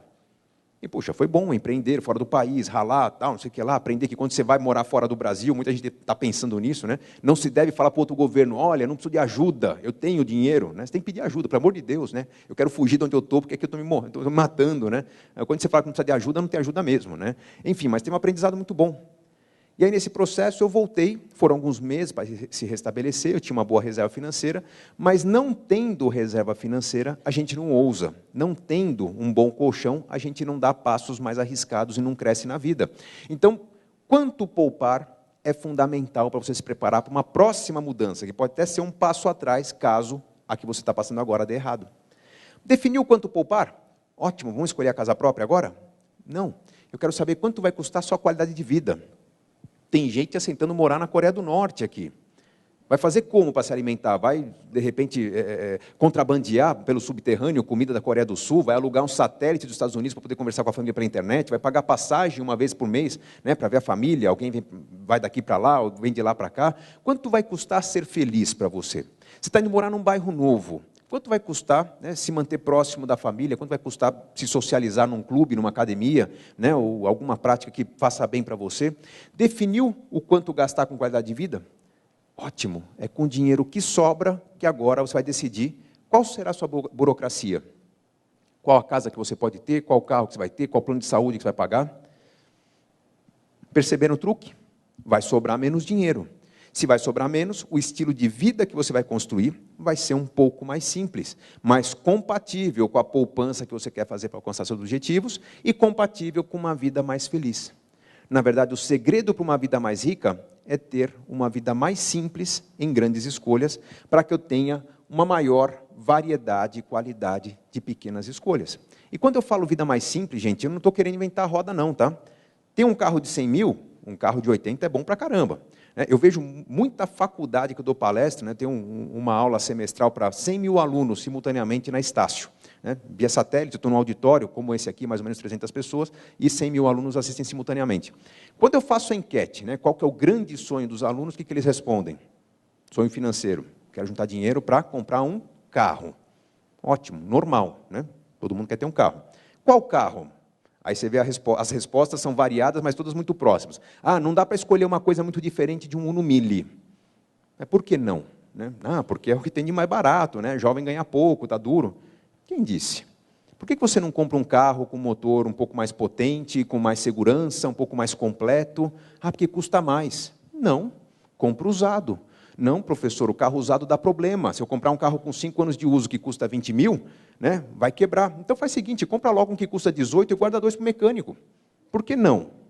Mas qual a dificuldade de você ajustar o seu estilo de vida ao que você pode pagar? Não é abrir mão de conforto, não é abrir mão de segurança. É você se ajustar. Né? Você saber comprar o usado de vez em quando, você saber aproveitar o usado, às vezes até com custo maior de manutenção, mas enquadrar isso no seu custo de vida. Eu costumo dizer que quem mora numa casa de 1 milhão pode morar numa de 800, quem mora numa de 500 mil pode morar numa de 400, quem mora numa casa de 50 mil pode morar num barraco de 45. Mas quando você faz o ajuste em 1 ou 2 grandes itens do seu orçamento, todos os demais podem ser preservados. E isso faz uma diferença muito grande. Então, qualidade de consumo, gente, normalmente tem a ver com a liberdade que nós temos, garantimos, ou que nós perdemos no momento de fazer uma grande escolha. Não é difícil perceber quem está com problemas. Tá? Mesmo que as pessoas digam que, olha, o cara tem um bom carro, tem uma boa casa, tem uma boa roupa, a gente não vê a conta corrente dele, né? Por isso ele fica tranquilo. Mentira! Você consegue saber quem está mal. Principalmente quem trabalha em empresa. É só ver na segunda-feira quem chega mais motivado. Tem o cara que chega na segunda-feira falando, cara, você tinha que ter ido, o show da banda favorita foi demais, eu a noite inteira passei cantando, e o cara passa a semana inteira cantando. Né? Quem está em volta vai ficar até irritado, tanta energia, tanta motivação. O cara está feliz, né? Está com uma energia, está produzindo com vontade, o cara não tem sono, não cansa, tem até maior chance de crescer na carreira pela energia que ele tem. Tem outros que chegam na segunda-feira, não estão felizes, passaram o sábado escolhendo as contas em cima da mesa, qual vai conseguir pagar. Né? Mas na segunda-feira ele chega para os amigos e pergunta o quê? Vocês viram que ganhou o concurso Raul Gil? Porra, os amigos até perguntam, tem Raul Gil ainda? O cara fica com vergonha. Né? O cara não sai de casa.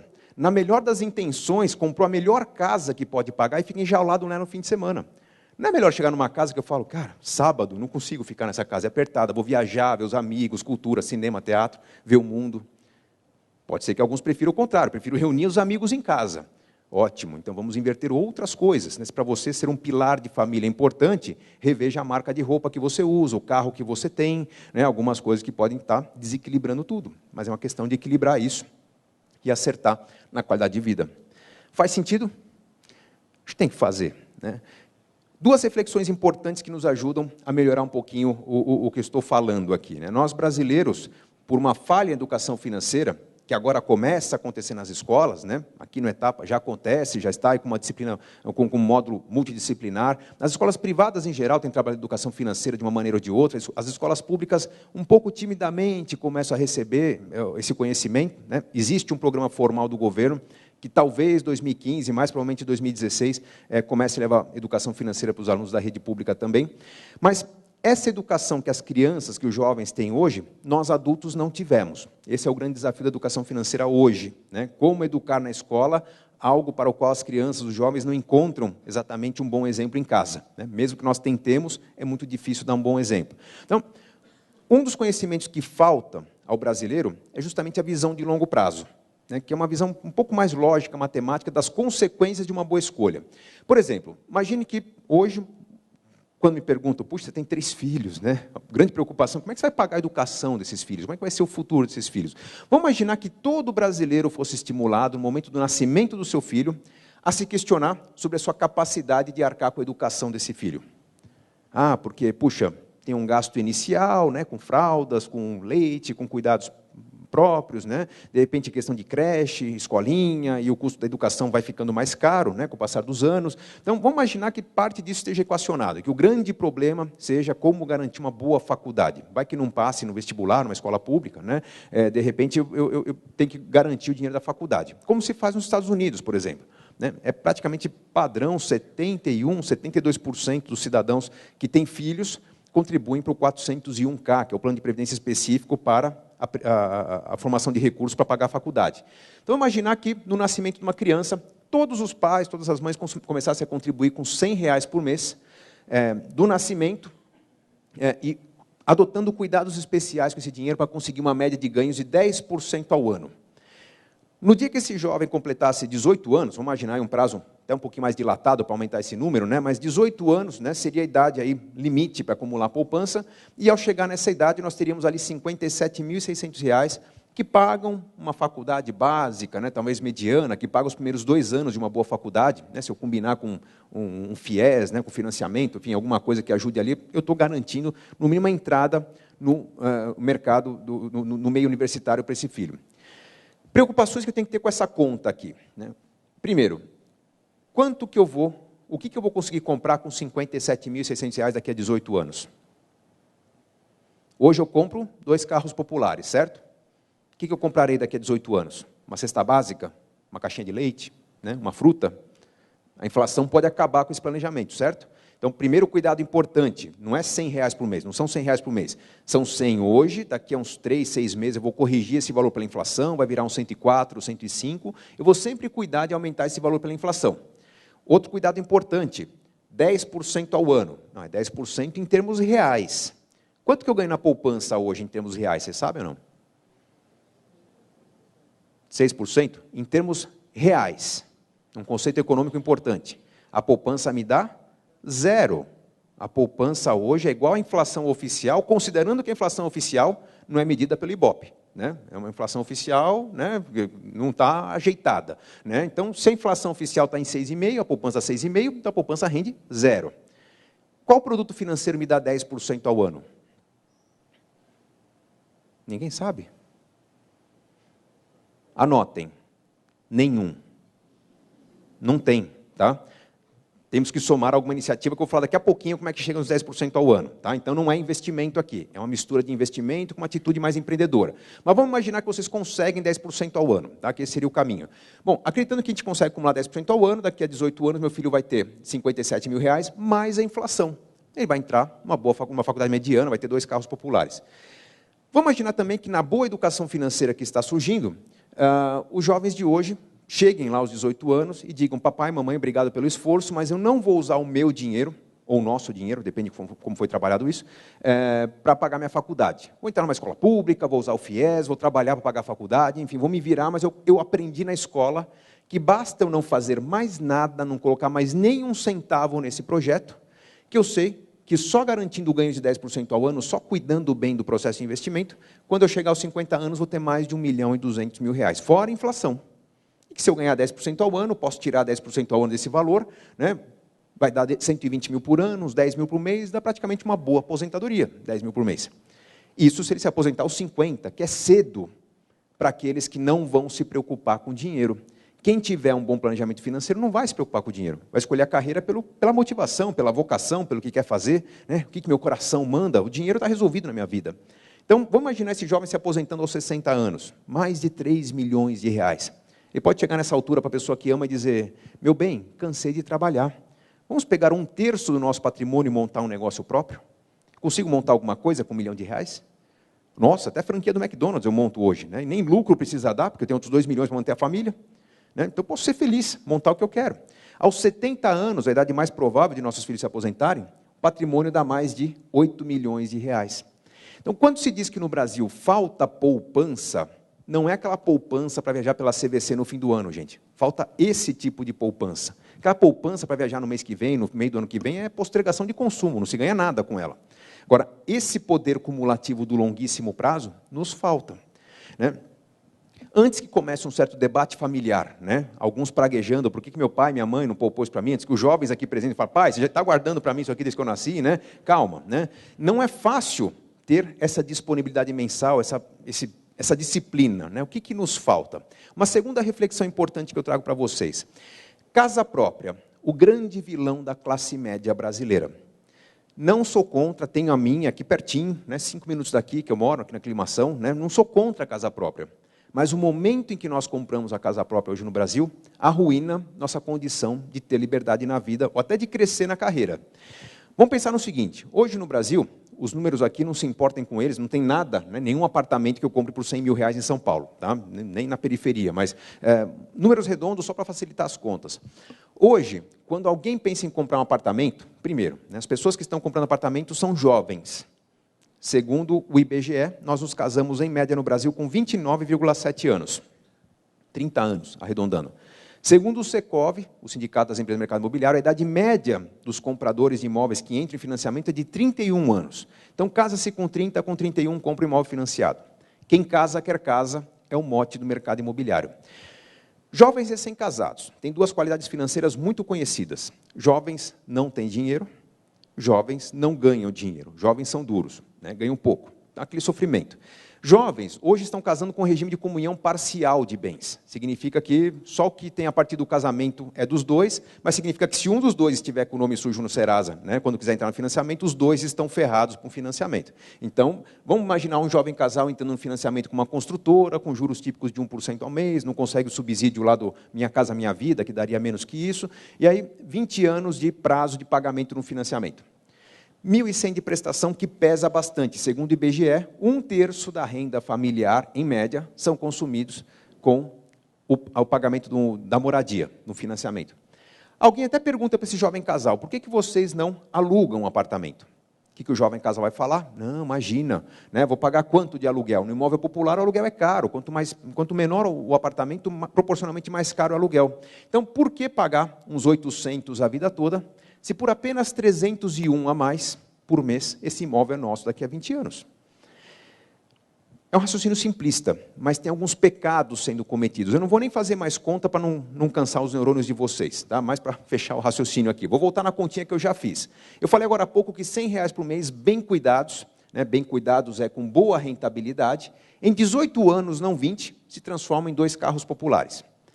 Se eu tenho 1.100 para pagar para uma moradia, decido pagar 800 por mês e poupo não, invisto 300, 3 vezes 100 me leva a 3 vezes aquele saldo de 57, dá R$173 mil, fora a inflação. Se eu imaginar 20 anos, seria o prazo equivalente aí do financiamento, estamos falando perto de 190 mil. Alguns perguntariam aqui, peraí, mas um apartamento que vale 100, eu vou conseguir comprar por 173, 190 lá na frente? 2 reflexões. Não estou estimulando ninguém, nem quero estimular a poupar por 20 anos para comprar um apartamento à vista. Isso é utopia, não funciona, não vai dar certo. Segundo, não se esqueçam que é R$173 mil mais a inflação. Uma pergunta simples, lição de economia.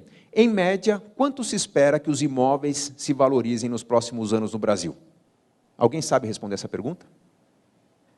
Em média. É fácil de responder? Ela é fácil de ser respondida. Os imóveis, em média, não tem como se valorizar muito diferentemente do crescimento do PIB, mais a inflação.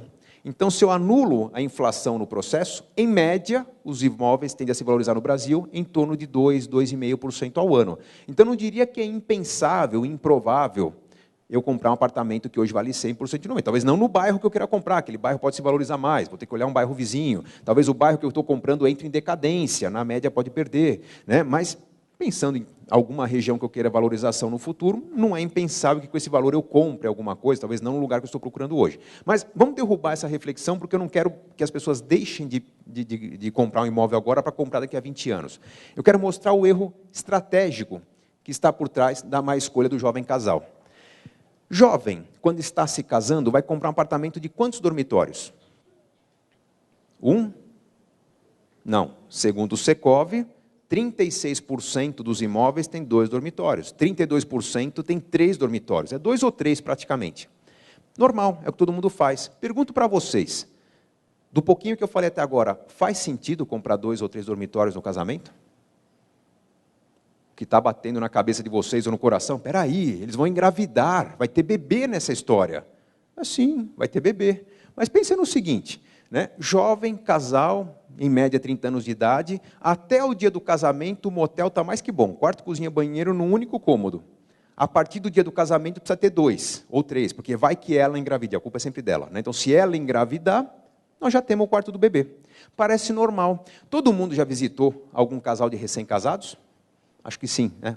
Muitos, acho que a maioria já foram recém-casados, todos já foram recém-casados algum dia, né? Então, o que acontece quando você está visitando um casal de recém-casados? Tem uma certa liturgia, a gente já sabe mais ou menos o roteiro que a gente vai seguir ao visitar um casal de recém-casados. Nós tocaremos a campainha, vai ter uma recepção simpática, entraremos todos para a sala não é muito grande, é um apartamento pequeno no casal recém-casado, estaremos de pé, conversando na sala, resistindo a sentar, porque a gente quer ser convidado a conhecer, né? Então, a hora que não vem o convite, a gente vai tentar sentar devagar, até que o casal se toca e pergunta, vocês não gostariam de conhecer o apartamento? Sim, é para isso que nós viemos aqui, né? E aí começa aquela visita hipócrita, né? Aquela que vai ter toda a opinião não tão sincera sobre o apartamento. Que lindo, lavanderia, né? Um tanque, varal, olha, despensa, quanta prateleira, né? Que bacana, é tudo novo, né? Está tudo novo, está bonito, né? Nenhum risco na parede e tal, cuidado, cuidado, cuidado. Então vamos apresentar a suíte, vamos apresentar a sala de jantar, a varanda, tudo apertadinho, mais bonitinho, até que você chega num cômodo em que alguém vai pôr a mão na porta e o casal vai dizer, não reparem. Não tem? Todo apartamento não tem isso? O que é o não reparem? Alguns chamam de favelinha, alguns chamam de quarto do bebê. Bebê, estão grávidos, parabéns. Não, vai que ela engravide, já está aí, né? Alguns chamam de sala de jogos, nós jogamos aí tudo que sobrou do casamento, né? E os mais ousados vão dizer, é o escritório, né? É um lugar que tem computador, impressora e um monte de caixa de papelão em volta, que impede o acesso aos computadores, aos equipamentos ali, né? Um quarto ocioso. Repito, segundo o IBGE, 1/3 da renda familiar é consumida com custeio de uma moradia, que durante os primeiros anos de seu uso está com parte ociosa. Faz sentido para vocês? Para mim não faz nenhum.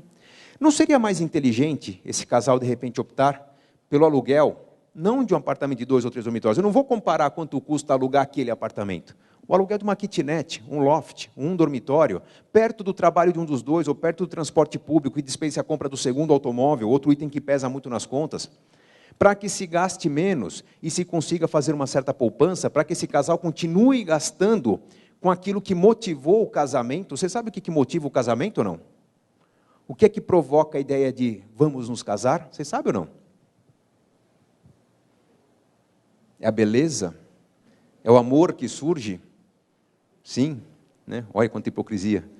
Gente, é o jantar fora, é o buquê de rosas, é o lugar que vocês foram viajar juntos, é a balada, é o quanto você gasta com esse negócio do namoro.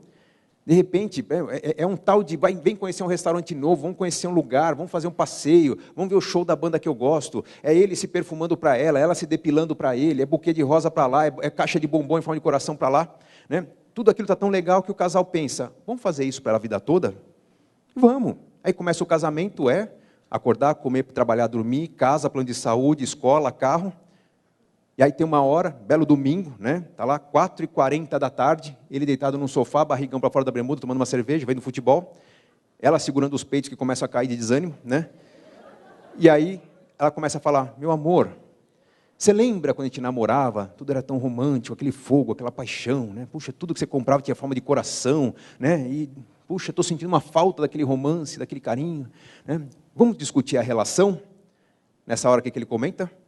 Você está falando comigo? Espera 5 minutos para acabar o primeiro tempo que a gente conversa, né? Pensei que era seu irmão no telefone, né? Parece que acabou o amor. Acabou o amor, gente. O amor acaba. O que a gente sente pelos nossos pais, o que a gente sente pelos nossos filhos acaba. O amor não acaba. O que acaba é a verba para alimentar a paixão, né? De repente, se eu consigo continuar cuidando daquele bem-estar que existia, ele falou, gente, vamos ter isso para a vida toda, eu vou ter uma vida muito interessante. Agora, se eu começo só a acumular conta para pagar, acaba. Então, o que nos falta? Falta estratégia. Por que não um apartamento pequeno, que é o que dá para pagar agora? Enquanto isso, eu vou vendo melhor. Segundo, alugado. Por quê? Porque eu estou me mantendo disponível para 100% do mercado de trabalho. Vou numa entrevista de emprego e me pergunto, onde você quer trabalhar? Onde você mandar, chefe. Pronto, está empregado. Agora não, vou para uma entrevista de emprego, onde você pretende trabalhar? A empresa tem uma unidade, pelo menos a 30 quilômetros da minha casa? Vamos montar uma empresa para você lá. Você matou 99,9% do mercado de trabalho. Fincou a bandeira geograficamente. Se matou. Outra, você criou um engessamento financeiro incrível, uma prestação pesada para pagar. Tem pessoas que estão ali trabalhando, não estão felizes, não querem continuar fazendo aquilo por muito tempo. Vem um amigo e fala, você não quer experimentar trabalhar um negócio novo comigo? Vai ousar um pouquinho, mas você aprende. O que você fala? Puxa, não sei, né? Seu coração está dizendo, vai que dá errado e amanhã eu não consigo a renda para pagar os compromissos que eu assumi. O cara fica bundão, fica com medo, né? Resignado em manter aquilo que ele não gosta de fazer pela vida toda. Então, o que é uma estratégia que eu tenho que fazer? O que é uma estratégia que principalmente os jovens aqui presentes têm que fazer nos primeiros anos de vida? Enquanto eu quero crescer na vida, enquanto minha família quer crescer, não tenho filhos, não sei quantos eu vou ter, se tiver o primeiro, se ter um segundo, o terceiro, um quarto, o 20º, não sei como vai ser. Mantenha-se flexível. Por quê? Hoje eu posso estar trabalhando aqui, ganhando amanhã eu vou ser chamado para trabalhar ali, que pode ser São Paulo, Rio, Tocantins, Coreia do Norte, mas se for para ganhar 2, de repente vale a pena. Eu vou de 2 para 4, de 4 para 10, de 10 para 20. Um dia eu estou ganhando 20, alguém pergunta, você não quer ganhar 30 para trabalhar na Coreia do Norte, em Nova York, no Rio Grande do Sul? Quando a pessoa fala, não, não quero. Pô, não, é para ganhar 50% mais. Não, não quero. Meu filho está adaptado na escola, papai está ficando velhinho, tem o tênis da terça-feira, o happy hour da quinta, está legal do jeito que eu estou, eu não quero mudança. Quando o dinheiro começa a ficar secundário na carreira e você quer aquele voo de cruzeiro, essa é a hora de fincar raízes. Essa é a hora de comprar a casa própria. E aí, nessa hora, eu vou saber o tamanho da minha família, eu vou saber o tamanho da minha renda, eu acumulei 6, 7 anos de fundo de garantia, eu vou ter uma renda maior que me permite assumir um financiamento que eu quite em 7, 8 anos, ou custo financeiro muito menor. Então, o que nos falta é essa visão estratégica. Muitos aqui estão pensando, puxa, será que eu errei? Errei, né? Se errou, por que não ajustar? Por que não desfazer? Se faltou poupança no processo, por que não vender uma propriedade já valorizada num bairro nobre, pensar no aluguel, né, alguma coisa conveniente, enquanto você põe esse dinheiro para trabalhar, né, faz um investimento e pensa num outro patamar de vida daqui a 5, 6 anos. Dá para fazer, desde que eu não tenha um apego para a casa própria. Vamos imaginar um jovem casal que, de repente, lá recém-casado, encontra uma ótima oportunidade de investimento. Um imóvel num bairro com potencial de ascensão, futuramente shopping center, futuramente estação do metrô, vai ter melhoria nas vias públicas, uma praça, um parque. Não vou comprar porque me orientaram a alugar. Não, mas ali vai ter um investimento. Por que você não compra, começa a morar, espera valorizar, não cria custo, o problema não é comprar, o problema é casa própria, então, em vez de mudar a porta de lugar, cozinha americana, textura na parede, móvel planejado, não vou mexer nada. Vou colocar móveis que eu possa levar na próxima mudança. Eu compro pelo preço do metro quadrado, eu vendo pelo preço do metro quadrado. Pronto, você está criando valorização. Então, quer mudança na vida? Faça um investimento. Evite a casa própria, mesmo que já tenha, venda e faça um investimento. Isso funciona muito bem. Nesse raciocínio do melhor consumo, do melhor crédito, do como fugir das dívidas, talvez o que restringe um pouco a crença de vocês é aqueles 10%, né, do como conseguir 10%. Eu tenho duas abordagens para discutir o como ganhar 10% ao ano. Tá? Uma que eu trabalho no meu livro Investimentos Inteligentes, de longe é o livro que me deu mais trabalho para escrever, em que já vou até dar a resposta que eu dou no livro. Não existe melhor investimento. Não há alguma coisa que eu falo aqui, gente, invista, né, na minha pirâmide, ou na ação tal, ou no imóvel tal, ou na commodity tal. Não existe isso, gente. O melhor investimento é aquele com o qual você se sinta bem, envolvendo-se com ele, aprendendo sobre ele. Se você gosta, né, de visitar os imóveis do bairro, conversar com corretores, visitar a obra, acompanhar o plano diretor da cidade, né, acompanhar custos, né, e ver se não tem desperdício, você vai investir em imóveis e ganhar dinheiro. Se você gosta de frequentar leilões, você entende um determinado segmento, você vai ganhar dinheiro com leilões. Se você entende de economia, de empresas, de análise, você vai ganhar dinheiro com ações. Mas se você não entende nada disso, você é pai, mãe, um profissional dedicado à sua profissão, seja mais conservador, conservadora, porque você vai perder dinheiro ou usando em mercados que as pessoas controlam melhor os riscos. Então, eu vou mostrar no slide seguinte uma estratégia que funciona para todo mundo em mercados de investimento tradicionais, em banco, por exemplo. Né? Mas existe uma estratégia adequada, conservadora, para quem tem consciência que não pode dedicar o tempo que um bom investimento exigiria. Agora, mesmo que eu faça um bom investimento, imagine-se lá na frente. Quero me aposentar com R$10.000 por mês, por exemplo. Quanto dinheiro precisaria ter investido com um grau bem controlado de risco para conseguir uma renda perpétua de 10 mil por mês? A resposta é, você precisa de uns R$2,5 milhões. Um dia a gente fala, puxa, é bastante, né? Poucos brasileiros conseguirão isso. É bastante, gente, mas no meu livro mais recente, Adeus Aposentadoria, eu trago um alívio para quem faz as contas e fala, não dá. Não dá para poupar o quanto eu gostaria, não vou chegar onde eu quero. Calma, não desespera. Porque assim como eu preciso de R$2,5 milhões investidos no banco para ter 10 mil por mês, de repente com 100 mil, 200 mil, 300 mil e um belo projeto empreendedor, eu posso montar um negócio que me dá 10 ou mais por mês, desde que eu esteja disposto a continuar trabalhando com aquilo que eu goste. Então, eu tenho que me planejar para ter uma vida com mais qualidade, para saber me cuidar, para não ter sobrecarga, né? Porque eu vou ter que ter um ritmo adequado ao meu envelhecimento. Então, sabendo cuidar dessa maneira, eu não preciso me preocupar com o volume de investimentos. Eu preciso me preocupar com a qualidade de investimentos, porque quem aqui é empresário sabe que é possível ganhar, assim, 10% ao ano com uma certa tranquilidade. Se o empresário não tirar 10% do valor do capital da sua empresa por ano, essa empresa está muito ineficiente. Então, o que eu faço? Você vai descobrir o caminho envolvendo-se de maneira curiosa, tá? Envolvendo-se com um negócio, com um mercado, né? Com alguns segmentos, fazendo algumas experiências, às vezes com imóveis, um pouco com ações, um pouco com commodities, começando a visitar leilões, né? Em algum lugar você se acha, em algum lugar você vai falar, pô, isso aqui é legal pra caramba, e vai se envolver. Dois raciocínios importantes para quem já adotou um certo segmento. Muitos aqui, por exemplo, né, já têm uma certa tradição em investir em banco. Qual seria a recomendação para quem está com o seu dinheiro no banco? Eu sigo uma estratégia que não é minha, mas eu faço uma adaptação a uma estratégia usada internacionalmente por consultores de investimento, que é adotar uma referência matemática para compor uma carteira de investimentos. O que eu uso aqui é a regra dos 80. 80, esse número aqui pode mudar. Alguns usam a regra dos 70, a regra dos 100. O que significa esse número aqui é basicamente uma expectativa conservadora de vida. Se você acha que vai viver até os 100, vai adotar a regra dos 100 e ser mais arrojado nos investimentos. Basicamente é isso. Mas o que diz essa regra aqui? Se você pegar a sua idade e dela, aliás, se você pegar o número 80 e dele subtrair sua idade, esse número resultante vai ser o percentual da sua carteira de investimentos que deve estar em renda variável. Por exemplo, se eu tenho 30 anos de idade, 80 menos 30, 50% em renda variável, 50% em renda fixa. Eu, Gustavo Cerbasi, tenho 40 anos de idade. Então, 80 menos 40 dá 40. Significa que minha carteira de investimentos deve estar 40% em renda variável e 60% em renda fixa. Um jovem de 20 anos vai ter uma carteira predominantemente em ações. 80 menos 20 dá 60. E menor parte em renda fixa. Para vocês, parece muito ou pouco o resultado dessa conta? Muito agressivo? A maioria aqui certamente tem um perfil conservador de investimento. Quando te faz uma análise do perfil de investidor lá com o gerente do banco, normalmente vai falar, coloca 10%, 20% do seu investimento em risco. Tá? Por que essa fórmula funciona? Tá? Existem vários estudos acadêmicos, só no Brasil mais de 40, pelo menos do banco de teses e dissertações da USP, quem procurar lá, rebalanceamento de carteira de ações, é o típico estudo relacionado à regra dos 80, vai perceber que quem adotasse uma carteira com essa composição nos últimos 30, 40 anos da economia, em nenhum cenário, mesmo com crise, teria perdido da renda fixa. Tá? E vou explicar por que isso acontece. Há dois argumentos muito fortes para justificar a aplicação dessa regra. Primeiro, percebam que, com o passar dos anos, eu vou diminuindo minha exposição ao risco. Então, o que significa? Muitos dizem que o jovem tem maior afeição ao risco. O jovem tolera melhor o risco. Isso faz sentido para vocês?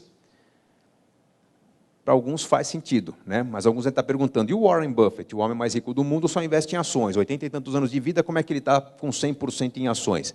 Na verdade, a idade, a experiência, nos capacitam melhor para administrar riscos. O que a teoria diz, na verdade, é que o jovem tem maior aceitação da perda. E isso faz sentido para vocês? Os jovens acreditam nisso? Jovem aceita mais perder? Aceita. Tá? Imagine um jovem de 20 anos chegar para a noiva e dizer, meu amor, lembra aqueles 10 mil reais que nós tínhamos em ações para a nossa lua de mel? Vai falar, claro, meu bem, que eu lembro. Mas por que tínhamos? Pois é, você foi direto ao ponto. A bolsa caiu 50% esse ano temos apenas metade. O que a noiva vai dizer para ele? Noiva, não é esposa. Noiva. Ai, mesmo? E você ficou nervoso? Posso pôr a mão no seu coração? Você está sofrendo? Quer uma massagem? Nossa, que triste. Ela vai ficar toda afetada por ele, porque ela é noiva, está apaixonada, está transpirando o coraçãozinho. E ele vai falar, puxa, estou sofrendo. Quando ela perguntar, será que vamos ter que atrasar nosso casamento mais 2 anos? Ele vai falar, ufa, está mais preocupado com o casamento que com o dinheiro. Porque ele perdeu 2, 3 meses de trabalho nesse prejuízo. Imagine agora um cara de 55, 60 anos virar para a esposa e falar, meu amor, lembra aquele 1 milhão de reais que nós tínhamos na bolsa para nossa aposentadoria? Ela vai falar, claro, meu bem, que eu lembro. Mas por que tínhamos? Pois é, você foi direto ao ponto. A bolsa caiu 50% esse ano, você acredita? Temos apenas metade. O que a esposa vai dizer para ele? Agora, esposa. Desgraçado, eu sabia que em algum momento você ia me trair. Todo esse tempo do seu lado, confiando nas suas escolhas, você me traz uma notícia dessa agora? Quero o divórcio. Quero metade de tudo que nós temos, ou seja, tudo que sobrou. Acabou tudo. É dramático, porque vai que ele tem que trabalhar mais 20 anos para recuperar aquilo. Não é fácil recuperar R$500 milhão. Então, eu preciso ter um mecanismo que me ajude, que me oriente a, com o passar dos anos, eu diminuir o grau de risco da minha carteira. E a regra dos 80 me ensina isso. Tá? Tem até um elemento importante. Então, o Warren Buffett é um idiota. O homem mais rico do mundo não deveria estar investindo? Não, ele está fazendo direitinho. Vamos supor que eu seja um especialista num único mercado. Só ações ou só imóveis. Vamos imaginar que eu só quero investir em imóveis. Tradição. Ótimo. Siga a regra dos 80. Em que você vai fazer uma continha, se você tem 30 anos, por exemplo, tem um bom patrimônio, o que você faz? 80 menos 30 dá 50, metade renda fixa, metade renda variável. Renda variável são os imóveis que eu vou comprar com bom potencial de valorização. Renda fixa, eu posso escolher se eu ponho dinheiro no banco esperando encontrar uma outra oportunidade, ou se eu compro apenas imóveis que me gerem rendimento de aluguel. Com ações é a mesma coisa, uma carteira que paga dividendos e uma carteira que se valoriza. Eu posso ser especialista no único mercado, tá? Mas essa orientação. O segundo e o mais importante argumento que justifica o uso da regra dos 80 é ter uma referência matemática para me guiar na hora de fazer boas compras quando eu não tenho muito tempo. Porque acredito que a maioria aqui não são especialistas em investimentos. Então, vamos imaginar de novo, eu com 30 anos, 80 menos 30 dá 50, metade em renda fixa, metade em renda variável, me disponho a guardar R$1.000 por mês. Então, primeiro mês, o que eu faço? R$500 em renda fixa, 500 em renda variável. No segundo mês, o que eu vou fazer? 500 cada lado? Não. Eu vou olhar a minha carteira lá no banco, e se a bolsa caiu, eu vou ter menos de um lado, mais do outro. O que eu faço? Eu preencho o buraco. Eu ponho mais na bolsa e menos na renda fixa. No outro mês, se a bolsa subiu, eu ponho mais na renda fixa, menos na bolsa. Vamos imaginar lá na frente, tenho R$200.000, a bolsa caiu um tantão, estou com 4.000 de diferença. Eu tenho só 1.000 para pôr. Eu ponho 1.000 de está faltando, vendo o excesso de um lado, ponho do outro. Isso se chama rebalanceamento de carteira. Pode parecer muito ineficiente para o expert, mas para quem não tem tempo para cuidar dos investimentos, é uma maneira de eu me concentrar comprando sempre que a renda variável está rendendo menos que a renda fixa. Eu compro mais renda variável quando ela está barata. Eu vendo quando ela está cara. Se eu me esforçar, me concentrando sempre em comprar aqui embaixo e vender aqui em cima, é inevitável, né, a turma da matemática aqui sabe muito bem, que se o que me diz que está caro ou barato é o desempenho da renda fixa, é inevitável que no longo prazo eu tenha um desempenho que supere a renda fixa, porque eu estou comprando, aproveitando os momentos de valorização. Então, isso garante, não uma mega rentabilidade, mas garante que você supere com uma certa margem a renda fixa. Quanto mais agressiva for a carteira, maior a certeza disso acontecer. Quem já investe em plano de previdência, espero que seja a maioria aqui, e contrata um plano de previdência que tem uma participação em ações, automaticamente já faz isso. Porque todo plano de previdência tem que terminar o mês com uma composição próxima da sua carta mandato, né? Se é 20% em ações, todo fim de mês tem que ter perto de 20% em ações. Lógico que parte desse benefício aqui se perde nos custos do plano. Então, se eu conseguir um plano vantajoso, um plano patrocinado pela empresa, sem taxa de carregamento, algumas vantagens, eu vou ter esse benefício todo para mim. Tá? Essa é a reflexão para quem põe dinheiro no banco. E a reflexão para quem tem um negócio próprio, imagino que pelo perfil dos alunos da etapa, pelo bairro que vocês vivem, boa parte aqui tem um negócio próprio, um comércio, uma pequena indústria, né? Às vezes uma grande indústria. O que fazer quando o meu grande investimento é a minha empresa, minha clínica, meu consultório, meu escritório? A questão é só tratar o dinheiro de maneira organizada para não misturar demais as coisas, né? Acho que todo empresário já ouviu falar que não se mistura dinheiro da empresa com dinheiro da família. Isso na teoria, né? Quem tem empresa sabe que é impossível dissociar completamente. Bom, não dá. Faltou aqui, uso o cheque dali, né? Eu preciso ter uma contabilidade, às vezes física, às vezes mental. Mas, no mínimo, eu tenho que organizar meu dinheiro, né? Uma leitura adequada do que está acontecendo, o que está sobrando, como é que eu estou construindo meus planos. Então, eu vou dividir o raciocínio do meu negócio próprio em 4 blocos. Primeiro, eu não vou pensar em finanças, eu vou pensar em estratégia, em planos do negócio próprio. É esse primeiro bloquinho de raciocínio. Todo negócio próprio, imagina que eu tenho uma clínica odontológica, sei lá, faço implantes, alguma coisa assim, né? Eu tenho planos de expandir. Eu vou participar de um congresso, eu vou comprar um equipamento, vou ter um raio-x, alguma coisa, aumentar o número de salas, reforma, tal, enfim, né? Eu tenho que ter uma noção dos passos que eu tenho que dar, dos investimentos que eu tenho que fazer para continuar crescendo na minha profissão, para que outros concorrentes não se igualem a mim rapidamente, eu esteja sempre à frente de eventuais concorrentes. Então, eu vou fazer investimentos. Vou estimar os valores para que esses investimentos aconteçam e vou ter uma noção de quanto eu devo poupar regularmente do resultado do meu negócio para que isso vá acontecendo ao longo dos anos. Definir a estratégia. Agora eu vou olhar as finanças. Quanto que meu consultório gera de receita, quanto que eu tenho de custos e despesas, quanto que dá de lucro. Para muito empresário, acaba aqui as finanças. Está errado. Agora, do lucro, eu vou tirar os recursos que devem ser poupados para manter minha estratégia e o que sobra é o resultado que eu posso retirar e pôr no meu bolso. Normalmente, empresário que fala, puxa, minha empresa não está legal, quero consultoria, essa consultoria vai tentar organizar esses 2 bloquinhos dessa maneira. Tá? Não tem muito o que sair disso. Definir a estratégia e as finanças do negócio, agora eu vou olhar para a família. Antes de montar meu orçamento, lembra do primeiro baldinho, segurança financeira? Eu vou discutir os sonhos que queremos conquistar, fazer uma lista de objetivos, vou estimar os valores e vou imaginar quanto que eu devo poupar. Com isso em mente, com base naquilo que eu tenho para retirar da minha empresa, mais a renda, né, dele ou dela, que complementa o ganho do negócio, eu vou separar em 2 bloquinhos, não necessariamente nessa ordem, mas eu vou tirar os recursos a serem poupados e, com isso, definir os gastos da família. Então, primeiro penso na estratégia da família, depois eu falo das finanças da família. E aí eu consigo fechar o que seria o planejamento bem estruturado, bem organizado, tendo o investimento do meu negócio, os sonhos a conquistar na família, como os grandes pilares para decidir como é que eu vou usar o dinheiro. É difícil dar errado, tá? Até porque eu posso, às vezes, atrasar o investimento quando acontece um imprevisto, eu tenho um recurso poupado, eu consigo lidar com o imprevisto de uma maneira muito mais tranquila, eu vou ter muito menos dor de cabeça. Menos dor de cabeça é mais tranquilidade é mais motivação é mais disciplina, e as coisas vão entrando num ciclo muito mais favorável. Enfim, discussão que nós fizemos sobre boas escolhas de consumo, boas escolhas de crédito, boas escolhas de investimento, até de negócios, que, para encerrar nossa conversa, eu trago 3 reflexões importantes que eu não poderia deixar de colocar para vocês aqui, para reforçar alguns pontos que eu coloquei aqui. Primeiro, ninguém enriquece sozinho. Eu valorizo muito iniciativas como o da Etapa, de reunir pais num programa de atualização em que vocês estão aqui reunidos, mais próximos da escola, muitos de vocês têm relacionamento pessoal entre vocês, né? Discutir dinheiro, falar sobre dinheiro, nos enriquece naturalmente. Tá? Depois de uma conversa dessa, fica muito mais fácil discutir sobre, e aí, né?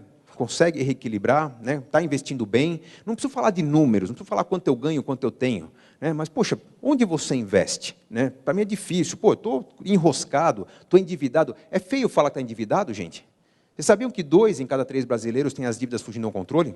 Se você não está, olha do lado que o do lado está. Né? É mais da metade das pessoas. Tá? Então, cumprimente, é normal estar endividado. Então, não é problema falar, cara, estou enroscado. Como é que você faz? Porque eu estou perdido, não consigo lidar bem com o meu banco, o seu banco é bom, melhor que o meu.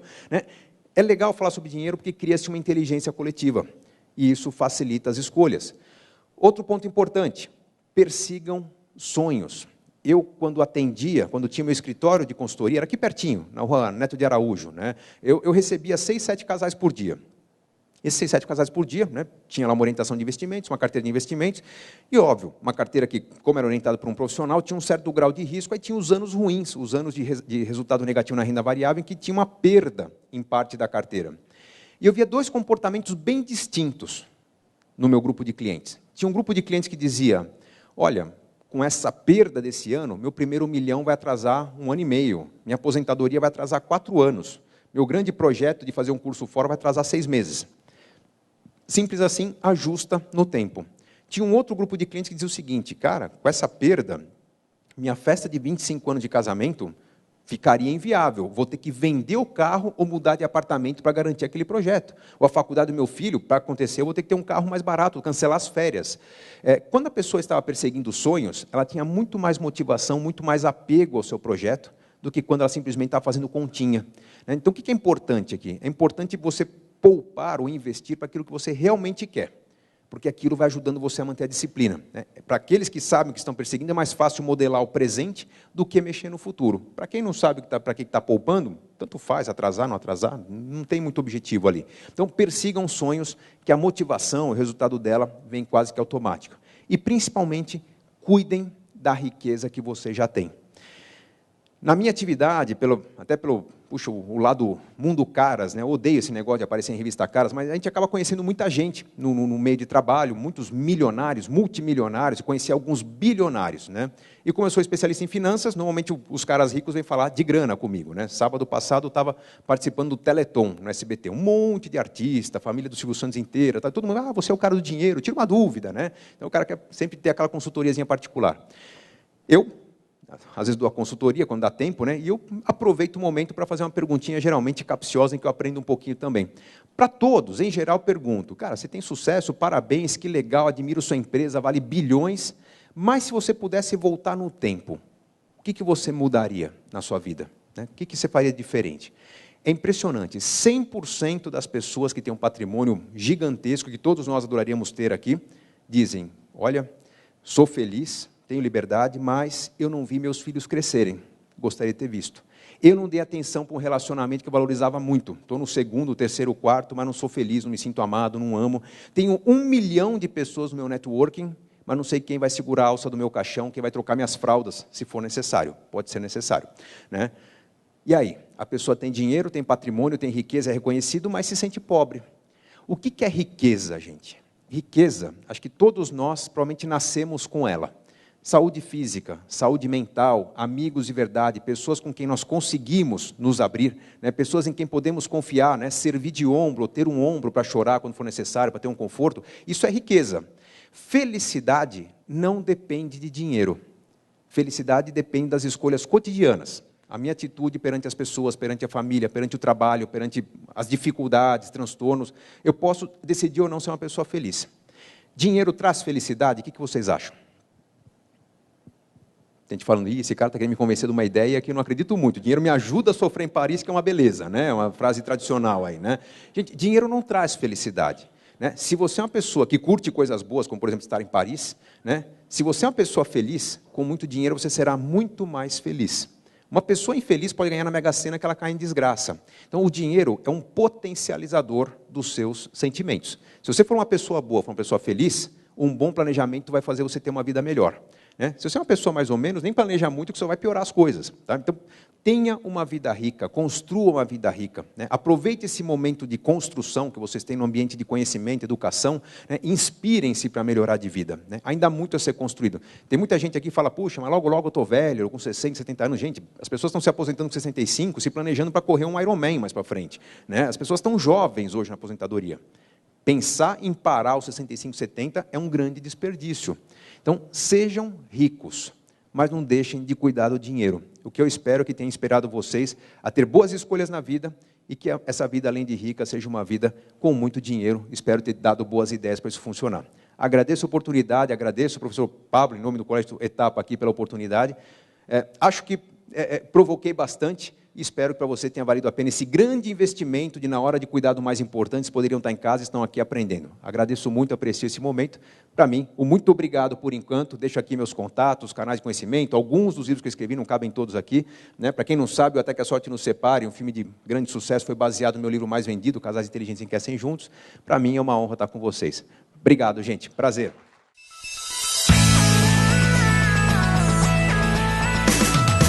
Por que é tão difícil investir no Tesouro Direto no Brasil?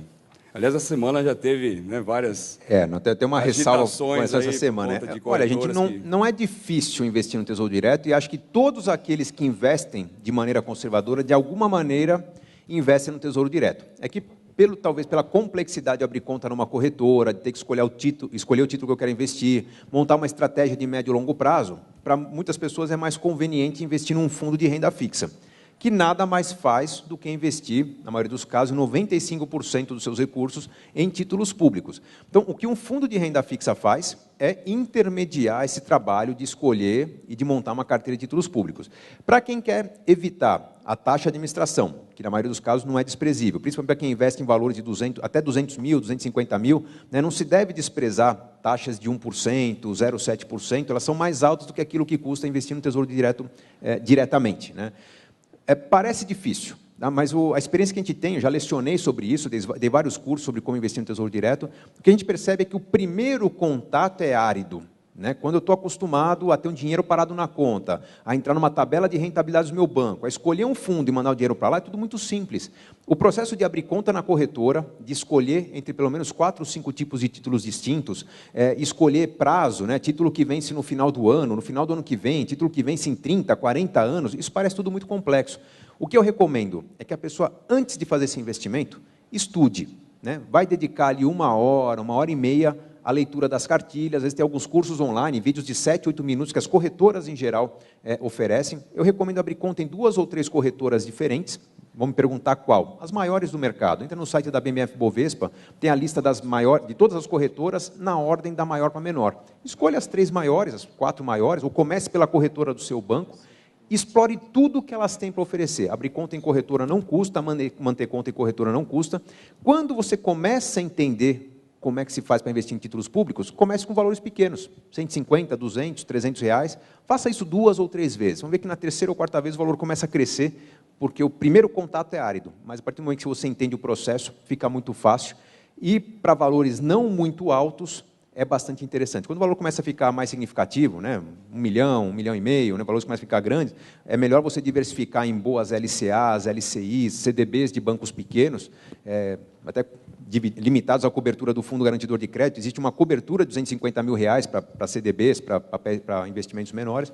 É melhor diversificar grandes valores do que ficar pulverizando títulos públicos, que vão dar muito mais trabalho para valores grandes do que investir em produtos de bancos pequenos. Tem uma outra pergunta a respeito das aptidões, né? Quais você julga necessárias, né, para uma pessoa ser um bom economista, né? Qual seria um perfil a ser desenvolvido, a ser buscado para se tornar um bom conhecedor da economia e aproveitar dessas situações? Olha, gente, basicamente, o economista é um profissional das exatas, tá? Então, aquele aluno que vai bem em matemática, física e química, muitas vezes estimulado a fazer uma engenharia, pode se dar bem na engenharia, pode se dar igualmente bem na economia, que são disciplinas ou ciências específicas, né, em que eu vou me tornar especialista numa área de conhecimento. No meu caso, por exemplo, eu não sou especialista em economia, mas sou apaixonado por economia. Não sei se vocês perceberam, mas 90% do que eu falei não é nem finanças, nem economia. Eu falei de sociologia, comportamento, né, psicologia, aspectos até biológicos, né, de como domar o seu cérebro, entender o que rege suas emoções para fazer uma boa escolha. Isso é parte da ciência chamada administração, em que eu reúno vários conhecimentos para tecer uma linha de raciocínio mais complexa. Para a economia, ciências exatas, um pouco de paixão pelo lado político, pelo lado geográfico da coisa, né? Quando eu me apaixono por países, diferenças culturais, isso tudo facilita o aprendizado da economia, porque os diferentes países têm diferentes indicadores afetados por diferentes ideologias políticas, diferentes culturas, diferentes tradições de seus povos, então não basta ser um profissional de exatas. Acho que toda ciência hoje ela é meio que multidisciplinar, né? E no caso da economia, eu acho que essa visão mais da sociologia, da geografia somada à linha racional fazem do profissional um bom economista. Muito bom. Vamos entrar agora em duas perguntas, né? Elas são parecidas, mas uma bastante simples, né? Quando devo optar por uma compra à vista ou então a outra opção ser a prazo? Quando eu devo decidir entre o à vista ou a prazo? Bom, da maneira que eu expliquei, aparentemente eu condeno a compra a prazo, né? Isso não é verdade. Na verdade, eu, por exemplo, sou um heavy user de cartão de crédito, eu compro tudo no cartão de crédito, porque eu tenho um cartão de crédito bastante privilegiado, né? Um padrão Black, eu viajo bastante, eu acumulo muitas milhas, tenho uma série de favorecimentos pelo volume. Para vocês terem uma ideia, como eu viajo todos os dias, a maior parte dos eventos para os quais sou contratado, a proposta que eu mando para o meu cliente o meu preço é X e eu vou pagar passagem aérea, hotel, táxi, restaurante e você vai me reembolsar. Então, eu giro valores altíssimos no cartão de crédito, sou privilegiado por isso, né? Então, tem uma série de pontuações. Então, por exemplo, no meu caso, em que eu tenho um bom cartão de crédito, tenho um limite muito alto, tenho reservas financeiras para lidar com os imprevistos da minha vida, comprar a prazo é um hábito recorrente. Eu costumo ter um valor a vencer 7, 8 vezes maior do que o que eu estou pagando minha fatura mensal em média, tá? E não me ressinto disso. Não acho ruim comprar a prazo, principalmente no atual cenário de inflação. Se temos uma pressão inflacionária pela frente, é ótimo negócio comprar a prazo, é ótimo negócio quando eu negocio. Chegou num preço que ele fala, menos que isso eu não faço, eu posso parcelar esse valor. Pô, então parcela. Puxa, mas aí eu vou perder liberdade lá na frente? Vai, você só vai parcelar se tiver uma boa reserva de emergências para você poder sacar esse dinheiro, no mínimo um valor maior do que tudo que você tem a vencer nas suas faturas de cartão. Tá? Tendo essa reserva de emergências, você pode sim comprar prazo, e aí a reserva de emergências, vamos supor que a pessoa queira comprar um carro no final do ano agora, né? Agora é um momento em que carro fica muito barato, né? Na virada do ano, os preços caem 15% no modelo que está do ano que está deixando que está sendo finalizado, né? Então, para conseguir um bom desconto, às vezes eu tenho que fazer um pagamento maior à vista. É um ótimo motivo para acabar com a minha reserva de emergências. E o que eu gastaria no financiamento de carro, eu vou gastar na recomposição dessa reserva nos próximos 10, 12 meses. Tá? Então, reserva de emergências é reserva de negociação, é reserva para lidar com o imprevisto, uma reserva a ser trabalhada quando encontro uma oportunidade. Meu dinheiro está rendendo 6, 7% ao ano na renda fixa, eu encontro um desconto de 15% numa compra à vista, eu vou comprar à vista, aproveitando esse benefício e depois reinvestindo meu dinheiro. Tá? Então, eu diria que à vista eu vou preferir comprar quando eu estou com o meu orçamento muito engessado e com pouca liberdade para os meses que vêm pela frente, né? De preferência num cenário não muito inflacionário, porque a inflação dá vantagem para a compra parcelada. Agora vamos a algumas contas, né? Fazer contas. Eu tenho que pagar uma anuidade e eu posso conseguir 5% no desconto se eu pagar a anuidade à vista, mas, né, se eu tiver dinheiro para pagar à vista, devo pagar ou devo aplicar e conseguir mais do que esse desconto? Olha, esse lance do desconto que se oferece para uma unidade à vista é o seguinte: quanto mais uma instituição precisa do dinheiro, porque tem a inadimplência muito alta, porque tem uma série de mau comportamento dos pagadores no mês a mês, maior o desconto que ela vai oferecer, né? Quando os clientes dessa instituição são bons pagadores, são clientes que atendem as expectativas e não há tantos problemas de caixa, normalmente os descontos serão menores. Para 5%, o desconto não é exatamente um desconto que justifique o pagamento à vista, tá? Para uma anuidade, um bom número estaria na casa dos 10% para pagamento à vista. Na ponta do lápis, é melhor pagar mês a mês do que pagar com 5% à vista. Vai aplicar seu dinheiro, conseguir líquidos, uns 8,5% até o fim do ano, né? Então não faz sentido pagar à vista com 5% de desconto. Então, suponha que eu tenha os R$100 mil para investir, e fosse investir somente em renda variável. O que é que você recomendaria, ou como você recomendaria esse investimento? Já dei a pista que o melhor investimento é aquele com o qual você se sinta bem aprendendo sobre ele, tá? Essa não é uma maneira de fugir da resposta, apesar de ser também, né? Mas não estou fugindo da resposta. O que eu penso é o seguinte: todo mundo está meio medroso, porque agora nós estamos num cenário de perda do preço dos imóveis, por exemplo, né? Dizem que os imóveis vão baixar de preço. Estão baixando, né? Em média, os imóveis no Brasil já perderam alguma coisa em torno de 2,5%, 3%. Em São Paulo, a média está em torno de 4,5%, 5%. Cuidado, gente, toda média é burra, tá? Se eu me guiar pela média, eu vou fechar os olhos para a oportunidade. Investimento em imóvel não se faz pela média. Investimento em imóvel eu faço como? Eu tenho que estudar plano diretor, eu tenho que saber onde vai ter novos empreendimentos, onde vai ter novas infraestruturas públicas, onde vai surgir um shopping center, um hipermercado novo, né? E comprar uma propriedade próxima a um desses pontos significa valorização nos próximos meses, próximos anos, né? O que acontece num cenário de queda média dos preços é que há muito mais imóveis perdendo valor do que imóveis valorizando. Mas eu tenho imóveis perdendo 15%, 20%, até 30% do preço, e tenho imóveis com potencial de valorização de 15%, 20% em 12 meses nos próximos anos, porque são a tendência do mercado, porque vendeu muito apartamento de 3, 4 dormitórios em São Paulo e agora está surgindo poucos ainda de 1 ou 2 dormitórios, porque a malha metroviária está se expandindo. Então eu preciso saber garimpar. Num cenário de queda, dá um pouco mais de trabalho garimpar. Para as ações é a mesma coisa. Quem olha o histórico do índice Bovespa fala que investir em ações foi uma droga nos últimos 4, 5 anos, 3 anos, né? E não foi ruim. Na verdade, o índice Bovespa, contaminado por Petrobras, OGX, Vale, Gerdau, né, empresas que estão sofrendo, esse índice ficou extremamente baixo. Quem fugiu da Bolsa por causa disso, deixou de investir em algumas empresas que valorizaram 400% em 2 anos, várias empresas, tá? De 100%, 200%, 300%. Então, a Bolsa sempre esteve boa, a Bolsa continua boa para algumas empresas que estão tirando proveito, por exemplo, de um dólar pressionado para cima. Eu só preciso saber garimpar. Como é que se garimpa? Envolvendo-se, participando dos eventos, estando nos encontros de investidores das corretoras, das empresas que têm lá seu café da manhã com acionistas. Eu tenho que estar nesses meios. Mas eu trabalho e não consigo. Então, o seu perfil provavelmente não é o de compra direta de ações. É mais adequado comprar fundos de ações, seguindo uma carteira de investimentos a ser rebalanceada, com orientação do seu gerente de banco, do que tentar apostar no mercado em que as pessoas tomam decisão muito mais rápido que você e você fica só com o desempenho da sobra, né? Se ganhar, vai ganhar pouco. Se perder, vai perder muito. Não faz sentido correr esse tipo de risco. É melhor um perfil conservador num cenário de juros de 11%, 25% ao ano, do que ficar especulando para ganhar um pouco mais que isso, com uma alta chance de perder bastante. Muito bem. Vamos então à última pergunta da noite, sobre previdência. VGBL é um bom investimento ou você tem alguma outra recomendação?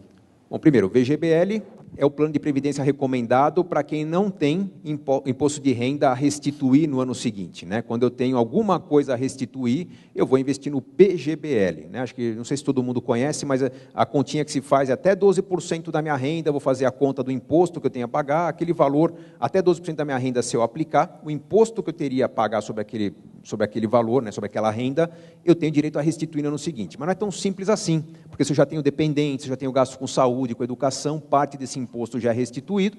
Então, a melhor pessoa para avaliar para mim se eu ponho no PGBL ou no VGBL é um corretor de seguros especializado, de preferência independente, não no banco que eu tenho conta, tá? Se eu conseguir um bom plano fora do meu banco, eu vou levar o meu gerente àquela proposta para ver se ele iguala. Bom, Dito isso, né, digamos que eu ponho uma parte no PGBL, uma parte no VGBL. Vale a pena plano de previdência?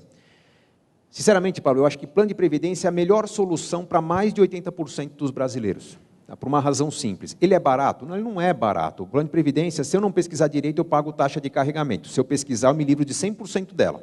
Tá? Se eu não pesquisar direito, eu pago taxa de administração alta. Se eu pesquisar, eu pago taxas um pouco menores, mas sempre acima das taxas que os fundos, em geral, cobram.